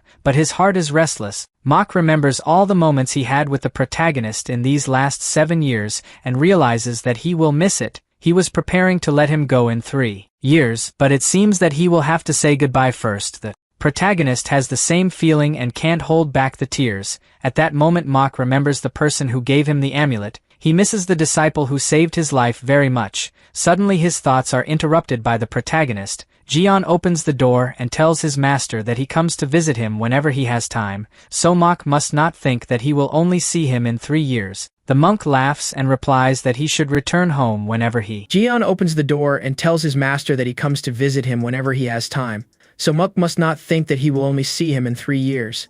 The monk laughs and replies that he should return home whenever he wants. The next day, the protagonist finally arrives at the Shaolin Temple. This time to live for 3 years, he is greeted by Wang, who offers to show the disciples' dormitories. Jian is surprised because he had no idea that there was an annex of the training camp in this place. Wang decides to give some information when he realizes that the boy knows nothing about the temple. He then says that the basic training period for secular disciples is 5 years. Everyone lives together in this annex. The protagonist gets anxious realizing that he will meet other children. He plans to make several friends. Wang tries to understand if Gian really doesn't have a martial arts base. The protagonist admits that he trained a little when he lived with Hong, but most of the time he spent with the monk Mok and didn't train once. Wang understands why this boy draws so much attention from superiors. Little training time is enough to make him stand out from the rest. Anyway, Wang decides to put those doubts aside and suggests taking the protagonist to a mortal place later. Jian soon excitedly asks if it's an external place. He arrived here when he was 8 years old and never left. Wang checks if there's anyone looking and then tells him that the mortal place he spoke of is a place with women, basically a nightclub. Jian doesn't understand the malice in the disciple's speech and mistakes that it's a place to make friends with girls. He even comments that he met the girl from the Jugal clan a short time ago and misses her. Wang is surprised because it is a very important clan. Gian surprises him even more by saying that he fought with Yang. The disciple is determined to befriend the protagonist to meet important people too, so he invites him to visit his hometown. In Anlai province, for a moment Wang thinks he talked nonsense. He knows the protagonist's family and says that he has a rivalry between their family, so they will definitely not be friends. Gian is sad and says that he thought he had finally found a friend. Wang sees sincerity in the boy's lamentations, so he chooses to make friends in the same way and forget about the rivalry between his parents. The disciple extends his hand and asks if Gian agrees. The protagonist soon shakes his friend's hand and shouts that he agrees. While Gian hoped to have a sincere friendship, Wang just wanted to get closer to someone so influential because it would be the greatest opportunity of his life. The disciple decides to take him straight to the dorm, but it was the worst scene John could see. The students were not as careful with cleanliness as Monk Mok, in addition to the messy clothes scattered around the place. The room also had a strong and bad smell. Wang arranges some scattered clothes while explaining that it is usually not that dirty. Maybe the disciples got tired of yesterday's hard training and did not clean the place. Jian can't stand being in such a filthy place and decides to organize it with his own hands before lunch. Wang tries to stop him because he wasn't the one who caused all this mess. The protagonist replies that everything is fine and asks where he can wash these clothes. The disciple says just go straight through the training room they saw before. There is a laundry area nearby. Jian thanks him and quickly organizes the dormitory. Wang didn't think the guy could be so proactive. Later, the secular disciples return to the dormitory after the morning practice. They are surprised by Wang sweeping the room and assume that it is because of the brat who was supposed to arrive today. The disciples are quickly reprimanded. Wang says that Jian is his friend and the seculars should not treating him badly. The disciples are surprised because Wang was the first to be against the idea of Jian joining them, but it seems that this is in the past, unlike Wang. The students were determined to teach Jian a lesson, because they believed he would thought superior for being a disciple of Hong. Wang decides not to stop them, because he knows that the protagonist will be able to defend himself. The scene changes to Gian washing the students' clothes in the lake. The disciples find him and the protagonist is accused of theft for having taken his clothes without permission. The boy introduces himself and tries to explain the misunderstanding, but the clothes are torn from his hand. The protagonist apologizes and says that next time he will ask first. Nothing Jian said was any good, because the disciples were sure that he planned all this for the chief monk to scold them. Wang sneakily observes the atmosphere that is forming. He can't wait to see those idiots get beaten. At this moment, the seculars begin to collect the clothes that were already washed and dried. But when they pick up the fabric, they realize that it is very clean and silky. They even think that they are not their clothes and that the protagonist probably got new clothes, but Jian confirms that the uniform is theirs. He is threatened with beating. Until the boys see their names embroidered on the clothes, confirming that they are their personal items, it still seems like a lie that those dirt-covered fabrics are shining. The protagonist decides to show how he did it. So the boy wets the clothes in water and shakes them with light movements. The seculars are incredulous when the wet clothes become dry in seconds with just a shake. They try to find an answer to the magic. Wang approaches to clear his doubts and says that the move the protagonist made now was basically the dragon claw technique. He asks if now the disciples understand why he wanted to become friends with this genius. The seculars accuse Wang of not warning that they were dealing with a child prodigy, but Wang remembers that he warned. The protagonist looks silly as they argue. A few days pass. The monk is at home feeling the loneliness of being away from his child. He wonders how the protagonist is feeling and hopes that the boy has adapted. At this time in the Sholen training hall, as Jian never learned any of the temple's techniques, all the secular disciples were required to do the basic training. They got angry and blamed the protagonist for asking silly questions. But Jian remembers that the teacher said that he could ask whenever there was doubt. A red-haired disciple named Iljo says that they wouldn't be going through this if it wasn't for this rookie. It seems that the protagonist has not won the favor of his colleagues. Wang makes it clear that if Iljo tries to confront Jian, he will have to go through his group first. Iljo threatens him back and asks if the disciple doesn't see who is to blame. Wang just calls him an idiot and advises him to pay attention to the basic training.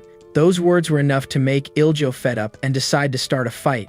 He assumes that Wang has been bragging since he won the last secular disciple tournament. Iljo is advised by his classmates that causing trouble now could make Professor Mujiang angry. Even so, the disciple approaches Wang and suggests that they meet somewhere to resolve their differences. Wang calmly replies that money isn't everything, so the guy shouldn't be so confident. The protagonist realizes the conflict triggered by the dorm mates who didn't like him. He decides to take action when he realizes that things are getting out of control. Jian tries to convince Iljo that he wasn't forcing everyone to do these exercises on purpose. He is a rookie who has never tested the techniques of the Sholen Temple. Wang defends his friend by saying that there is nothing wrong with asking questions when you don't know something, which angers Iljo even more because he feels that Wang is defending the brat at any cost. The scene changes to the training center office. Instructor Mujiang also complains about Jian's presence. He finds it strange that a student of Hong doesn't know anything about basic training. In addition, the other disciples are being forced to make the same movements as them, which will end up delaying the teaching of the elders. Chief Wonho asks what the main problem is. Professor Mujing simply complains about the questions that Jian asks. The boy has doubts about everything, and even after the explanations, more doubts arise in his mind, so the teacher fears that he will not be able to deal with this complexity. Wonho is surprised because he remembers that Gian fought very well against Wang in the past. For him, it is impossible for the boy to have reached this level of technique without going through basic training. The boss does not want to deal with this matter and warns the instructor that at the moment he is responsible for the training of the seculars. This means that it is his duty to correct a student who goes out of line. Getting angry will not solve anything. The boss understands that Mujong is afraid to scold someone who was a disciple of one of the greatest monks in the temple, but he is an instructor and should be able to solve any problem. Mujong remains with his head down and says he understands. Minutes later, he returns to the training hall where the disciples are still shaking to continue in the position he ordered. The man asks everyone to relax and stand up. He adds that he understands that some students are angry, but they must handle the situation well. The teacher asks that from now on they help the classmates who are falling behind. After the warnings, the man assumes a new position and asks the seculars to imitate. That is the transition from the horse posture to the palm posture. This position is particularly important for the flow of energy. At this moment, the teacher closes his hands and joins his feet, accumulating all the energy of the meridians in the palm of his hands. The next moment, he sends the energy to the side.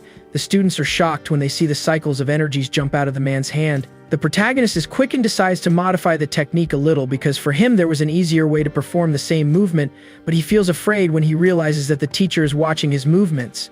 Mujong knows that performing the technique is difficult for secular disciples, so he allows them to pair up to perform the move. Wang asks to pair up with the protagonist, but they are interrupted by Iljo, who says this is his place. Wang is about to start a new fight, but Gian says it's okay and he can practice with Iljo. Wang prefers not to insist and leaves. Iljo asks if the boy was Hong's disciple, and if he learned the horse posture from him. The disciple receives a positive answer and says that he will start with the Zio Yang fist, while Gian performs the Yuan Ban Bai. The protagonist agrees without knowing that Iljo had already planned to hit him with a punch in the stomach. Gian doesn't have time to think because he soon receives the precise blow. The teacher looks out of the corner of his eye without expression on his face and decides not to interfere because normally this happens during the practice of some technique. Jean writhes on the ground in so much pain, drawing the attention of the seculars who were around. Iljo lies, saying that he imagined that Jean could block. After all, he is a disciple of an incredible monk. Jean gets up with difficulty and asks if the guy did it on purpose. The disciple replies no while trying to contain his laughter. He adds that it is the protagonist's fault for not having blocked. Jean says that in fact his colleague exaggerated. Iljo continues to make some excuses, but the protagonist understands that people will not always be as kind as he is. So without wasting time, the boy decides to fight back. Gian takes the position and an oppressive aura takes over Iljo's body. He covers his face with his hand to lessen the impact of the opponent's fist. Even so, the collision pushes him back. The disciples are surprised. Iljo didn't usually get beaten up so easily. The guy even tries to counterattack, but his fist is stopped by Jean's hand and a flow of energy surrounds his arm. Iljo then feels that his internal energy is being sucked in. He tries to get rid of the hand and fails. Suddenly everything around freezes. In the next moment, the protagonist lets go of the opponent's fist, and he flies backwards with a strong pressure. Jian simply sent one of the largest streams of energy capable of throwing the opponent several meters away. Even his teacher was incredulous because he performed the technique without proper posture and still succeeded. The protagonist looks at his hands with happiness. He felt that this technique was not as dangerous as the diamond fist, so there would be no need to worry about hurting anyone. Disciple Iljo finally finds the strength to get up from the ground, but this time he realizes that it is better not to face his opponent. The technique taught by the teacher is called the reverse step of the Yuan. As far as he knew, it took at least hundreds of repetitions for a disciple to perform the technique successfully. In addition, Mujong feels as if the protagonist has performed only a part of the reverse step of the Yuan. But it's not quite the same, because he modified the movements.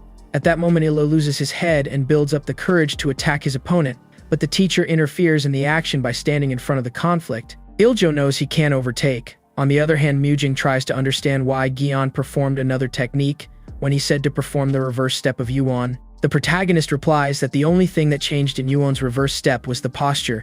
His energy was moved through the meridians as he taught. The teacher tells him to stop lying. The protagonist keeps saying that he hasn't changed anything. So Mujong challenges him to hold his fist, since he knows the technique perfectly. The protagonist feels that in this place no one believes him. Anyway, he will have no other way out. So he accepts the challenge even though he is inexperienced. Both the disciples and the teacher think he is mocking the situation. After all, the protagonist accepted the challenge without showing concern. He tries to defend himself, but is not heard. Teacher Mujong pushes the ground with his feet and tells the boy to attack. Wang admires his friend for not being intimidated at all. As Gin didn't attack, the teacher decided to do it for himself, but his fist doesn't bump into anyone. The protagonist dodges without any problems. Mujong directed his fist to the place where the boy was. Gian realizes that the teacher has the same slight attacks as Wang, but it was still predictable. He then manages to stop the teacher's left hand, and then the right hand. The disciples are frightened by the boy's insane movements. Iljo now realizes that he really couldn't handle him. Even the teacher is having difficulties. The conflict goes on for a while longer and the protagonist manages to block the master's attacks. Mujang is convinced that the boy lied. It is impossible to fight this way without at least having the basic knowledge. The teacher finally finds an opening and holds Gyeon's arm. The protagonist worries that if he continues like this, there is a chance that his arm will break. The teacher completely dominates him after kicking his foot back. Gyeon is knocked to the ground. Mujang remembers the last time the boy fought. That claw technique and that game of untouchable feet were insane. He decides to put an end to this story and lets go of Gyeon's arm. The next moment, the protagonist is punched in the belly and thrown backwards. The disciples didn't expect the teacher to go so far with a student. Iljo didn't hide the happiness he felt. Jin gets up, lightly touching the place where he was hit. He starts to get angry because no one recognizes his sincerity. Even the teacher thinks he's hiding that he knows the basic training. The protagonist doesn't have much time to understand everything that has happened so far because Mujang told him to try to block the next attack. Gyeon has no other choice but to dodge. One more punch can be fatal. He successfully dodges the various fists thrown in his direction. Mujang remains dissatisfied, and at that moment his fist causes an injury to Gyeon's face after a slight collision. It was enough for the protagonist's internal energy to be forced to act alone. His dancing comes into action, and he realizes that he needs to use his skills because the teacher doesn't seem to want him alive. Mujang thinks he's a coward because so far he hasn't reacted. Unfortunately, Gyeon preferred not to use the diamond fist technique because he had promised not to use any skill to hurt people. The teacher didn't think the same way, and so Gyeon was hit in the stomach once again. Wang worries about his friend's condition. On the other hand, Mujang thinks things are not right.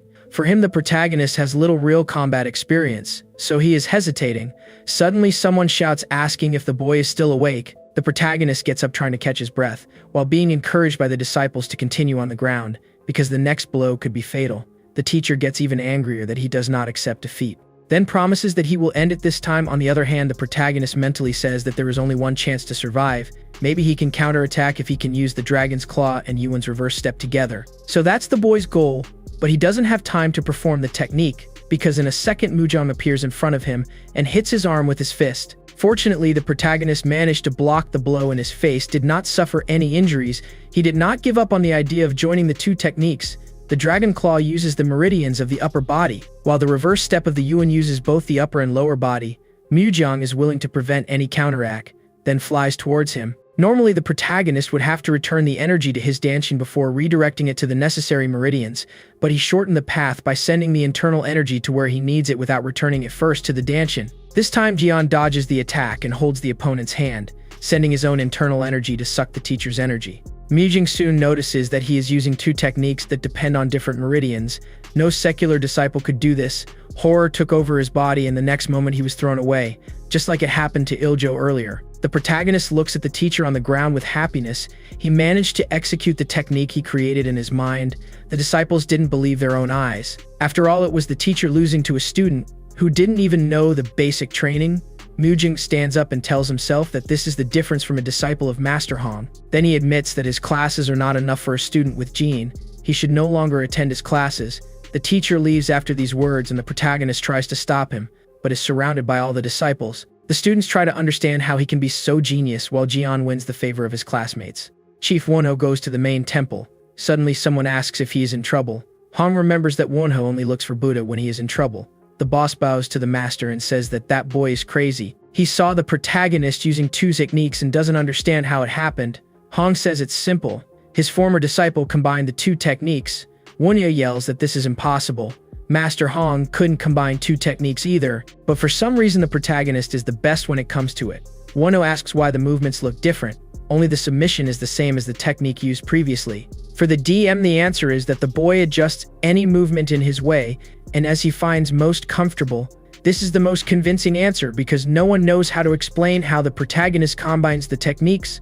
Hong believes that the adaptation of the technique serves as a method to subdue an opponent without hurting him. After all, his former disciple always put the opponent's well-being first. Wonho understands that that boy is not ordinary. Hong admits that he would trade anything to get his disciple back. Wonho replies that he now understands the boy's true value. But it is necessary to understand that there are many eyes on him at this moment. Even those outside of Shaolin already know about the existence of Jian. So there is no possibility of the boy leaving the temple and going back to training with Master Hong. The monk says that he understands that they are worried about the 10 enemy monsters. The chief replies that this is not the biggest concern. Hong is surprised and asks what the problem is then. Wonwoo says that they had to close many of the temple branches scattered around Murim a few years ago because of the period of hardship. Now Shaolin has been reduced to less than half of its previous size. Currently, the attitudes of the people of Murim change as soon as they hear that Shaolin is involved. Everything got worse when rumors about the 10 generations begin to spread. All business is completely over. Nowadays, Shaolin no longer commands respect. Hong soon interrupts him and asks if Shaolin is planning to abandon Gian. Wonwoo was shocked to realize that the monk noticed that he was trying to destroy Jian's martial arts. The boss thought that no one knew because no one had mentioned it until now. At that moment, a murderous aura erupts through Hong's body and he says that Wonwoo can consider himself lucky. If something bad had happened to Gian, he would have made Wonwoo meet Buddha right away. Wonwoo can't move his body, so much the pressure he's feeling. Hong adds that he found out when he was curious about the abbot's interests. The chief asks, surprised, if the chief monk also knows his interests. Hong replies yes, but the chief monk did not take any action despite knowing, which made Hong angry. He decides to let Wonwoo go free and tells the chief to report if something happens. Wonwoo is left alone with his own thoughts, and he does not know what to do now that he has been discovered. There is no longer any way to hide a martial prodigy showing mysterious and unpredictable movements. Maybe Shaolin can't stand it. What the boss doesn't understand is why the other sects are targeting the boy. In the late afternoon, the scene changes to Sunzan Mountain. A messenger bird is freed by a mysterious man. Other birds follow him. Meanwhile, at the Shaolin Temple, Iljo breaks his pride and apologizes to the protagonist. He extends his hand, waiting for Jian's touch. Wang yells that Iljo is a liar. The protagonist also thinks he is suspicious, since the boy laughed at all the times he was hit, and hoped until the end that there was something worse. Even so, the protagonist accepts the apology and says that it will be good for him to become friends. He also took the blame for the fight they had because he thought it went too far. Wang insults the disciple by calling him two-faced. The two start a fight, and the protagonist is a bystander. He is worried that today's incident will bring problems. The next day, an instructor named Mujin takes over the training center temporarily in Mujong's place. It turns out that the teacher went into seclusion after yesterday's incident. At that moment, Mujin asks if the student named Jian is present. The protagonist raises his hand. The instructor then announces that for now the boy is only allowed to observe the classes. It is an order from Wonho. He also asks the protagonist not to hold a grudge and reflect a little on himself. Iljo thinks this is not a big problem. After all, Jian is a disciple of a high-class monk, so their training is little for what the boy needs to learn. At this moment, the protagonist sits behind the instructor watching his colleagues. Mujin gives them the first position to do.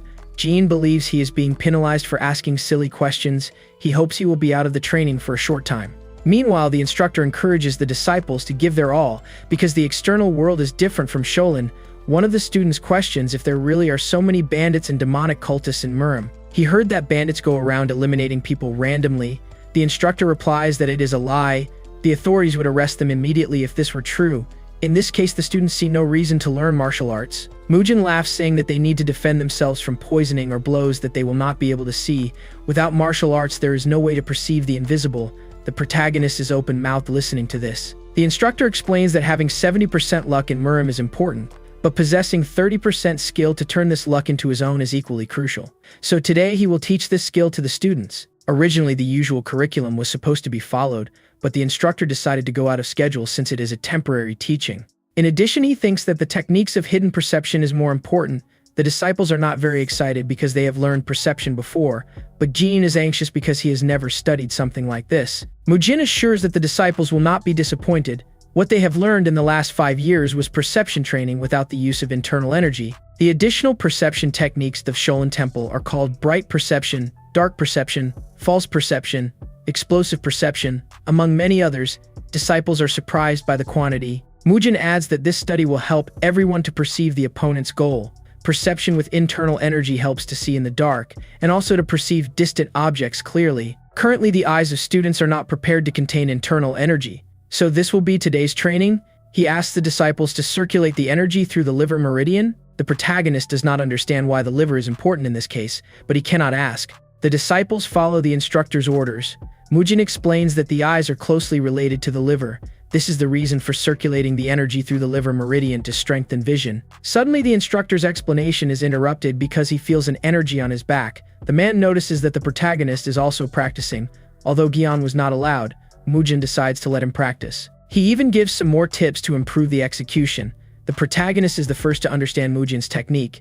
In a few seconds, he manages to unlock the perception, and the vision he has is much clearer. Jian feels that the whole world has become much brighter soon after his vision returns to normal. It turns out that he couldn't prevent his internal energy from dispersing and ended up losing perception. The protagonist has the feeling that to prevent this from happening, you just need not to lose focus. So he does the execute of the technique again. The other students also manage to reach a good level of perception, while the instructor helps those who can't see anything. The protagonist changes the technique a little and sends the internal energy straight to his eyes. It is thanks to this that he almost goes blind. Simply a strong white light takes over his eyes, and he feels a lot of pain. The protagonist puts his hand on his face, feeling that his head is going to explode. He can't keep his eyes open for long. When he finally manages to look straight ahead, a black dot appears in front of his eyes as if his vision has been destroyed. The instructor soon pays attention to him, but doesn't see anything unusual. Then Mujin mentally asks if this boy is Sholin's future. That's what he heard in the meeting with Mujang and Wonho. The bosses seemed worried that they wouldn't be able to control Gian. Mujin thought they were exaggerating, but now decides that it's better to observe before judging. He continues the training throughout the day. A few days later, Wang finally finds the protagonist after so much searching. He wanted to take some doubts because he heard that Jian asked strange questions to the children. The boy defends himself by saying that he only asked if they had seen a black dot during training. Wang admits that he didn't see anything like it, but Jian assures that it was something abnormal. The black dot even moves like a person. Wang thinks it's a ghost, but he says it's better not to worry so much about it, and asks the protagonist to help him with his martial arts. Jean tries to refuse and is dragged. He sits on some rocks watching his friend's execution. Wang does the footwork and fist technique he showed during the last fight the two had. The protagonist admired the rapid movements of his feet and upper body at the same time, but he didn't know why Wang needed his help. So Jian asked him to repeat the execution to ensure that he didn't miss anything. At that moment, the protagonist successfully performs the perception technique. Now it has become easier to see his colleague's foot and punch movements. Even the smallest movements of shoulders and knees do not go unnoticed. Wang says that he needs his friend's help because he keeps locking at the end of the technique. Jian had already realized that when he takes the final steps, his movements become very rigid. The protagonist imagines that he can help if he teaches the movement that Master Hong taught, but he fears that this is a technique from another sect. Wang interrupts his thoughts and asks if there is something wrong. The protagonist knows that his friend really wants to improve the technique. He then warns that tense movements can improve if he relaxes his legs a little and uses his waist more. Wang thanks his friend, saying that he is the best. He warns that he will practice for now. Iljo watches the two stealthily. He comes out of the bush after Wang leaves to train and also asks the protagonist for help. He says that he is having problems with his fist Sohan. Jian is surprised to hear the boy asking for help with some special ability. He agrees to help if he can identify the mistake. Iljo begins the execution of his technique and is assisted by the protagonist. Sometime later, they fix the failure in the execution and Iljo says goodbye. Jian feels that he did not study nothing today because he had to help his friends. He should at least circulate internal energy now that he has time. At that moment, the protagonist moves away from the bushes and you can hear a rustle nearby. Someone says that this child is strange. The scene changes to a few days later in the martial arts training room. Iljo and Wang are in intense combat training. The redhead has not forgotten the provocations. The protagonist thinks this training is too hard. He thought it would be a friendly duel. At this moment, Jian uses the perception technique to ensure that nothing goes unnoticed from his eyes. The chief monk and the other monks attend the training. The abbot notices that the protagonist seems calm. Wono calls for the chief monk and asks what he thinks of the two children who are fighting. The abbot replies that they look better than before. Wonho trusts the abilities of his students. He believes that Wang will completely master the advances of the three principles if he is trained for another 2 years. Iljo is still at a disadvantage when compared to Wang, but he almost completed the fifth Sohon. The abbot asks if he is confident. Wonho saw that Wang and Iljo have improved their techniques in the past few days, so he believes that they can evolve much more. Suddenly, Wang and Iljo start fighting after so many teasing. The protagonist doesn't believe that the boys have lost their minds again. Before he can mourn, that black dot appears and starts walking towards the exit of the training room. Gian wastes no time and follows the dark shadow. The monks don't realize because they are focused on combat. Wono asks Munji if he is sure that the technique Wang is using is the fist. The instructor confirms, but looking closer he realizes that the two students are using rigid movements mixed between their shapes. He doesn't remember having taught something like this. Wonho soon realizes that the moves resemble the martial arts that Gian showed. He scolds Munji, asking what kind of training he is giving to secular disciples. The chief monk asks the man to calm down because what matters is that the boys are evolving. Huno does not listen to the abbot and looks around trying to find the protagonist. But he was no longer there. The head monk says that the boy has been out for a while, probably because he was discouraged from not being able to practice martial arts. While Wonho is enraged by this situation, the protagonist continues to chase the shadow. He finally reaches the black dot and holds it. But the next moment the shadow disappears and Jian realizes that he is holding the clothes of a temple employee. The man asks if everything is okay. The protagonist tries to know who he is. The old man replies that he is just an employee of the temple, responsible for cutting wood and fetching water. The old man asks why Gian is after him. The protagonist lies, saying that he was just curious. He still doesn't understand why the black dot was following an ordinary old man. The boy activates the perception again to make sure that nothing went unnoticed. The shadow again takes over the elder's body. The protagonist realizes that the other employees are ordinary. Unlike this old man, Jean comes to the conclusion that it is because this man has no presence. The other disciples stand out more than him. Now the protagonist wonders if the boss gang would see the black dot like him. The elder interrupts his thoughts and asks why he is showing interest in a simple lumberjack. He also questions who this gang boss is that the boy is talking about. The protagonist replies that he is the sword saint who lives on Mount Hua. The elder asks why he finds this man interesting. Jean says that gang peeled an apple last time, and it was so natural that he didn't feel anything abnormal while watching. The most amazing thing is that the man peeled it with his bare hands. The old man is shocked hearing this. He then takes out an apple he was carrying in his pocket. The protagonist soon imagines that the man will do the same thing as gang, but he just rubs the fruit on his clothes and says that the boy can eat it. Jian is a little disappointed, but thanks for the apple. The employee explains that he picked up this fruit when he was collecting firewood in the mountains. The protagonist finds it suspicious and decides that it's better to check if this old man is a temple worker. The old man says he has been working here for a long time and says goodbye. Jian thinks he is trying to run away and tries to stop him. Then the old man yells at the boy to stop chasing him. But the protagonist is sure that there is something strange going on here. The worker just turns his back, saying that it is a misunderstanding and that he should leave. The man keeps sweeping the floor and questions why he is still here. Jian sadly replies that there is nothing to do. He was excluded from the practice and is always alone. The old man thinks that the young man should not be depressed by something like this. He adds that while Jian is standing still, there are people who are working hard because he is not doing anything. Gian tries to understand what this old man means, but the man just says that he has lower back pain from so much that he needs to crouch down and asks the boy again to leave. He adds that it is the first time he talks so much in 10 years. The protagonist is incredulous that none of the other employees talk to the woodcutter. Jian is determined to go back and talk to the elder again later that day. The disciples return to the dormitory after the duel and the protagonist tries to end the fight once again. The students think that the fight between Wang and Iljo is the duel ended in a draw. Jean says that in fact the boys are fighting over him. This surprises the disciples, but they soon realize that it is because the prodigy taught the martial art to the two disciples. At this moment the guys surround Jian asking for help in his martial arts. Now Iljo and Wang stop fighting to defend the protagonist from the riot. Night comes and the scene changes to the Shaolin Temple.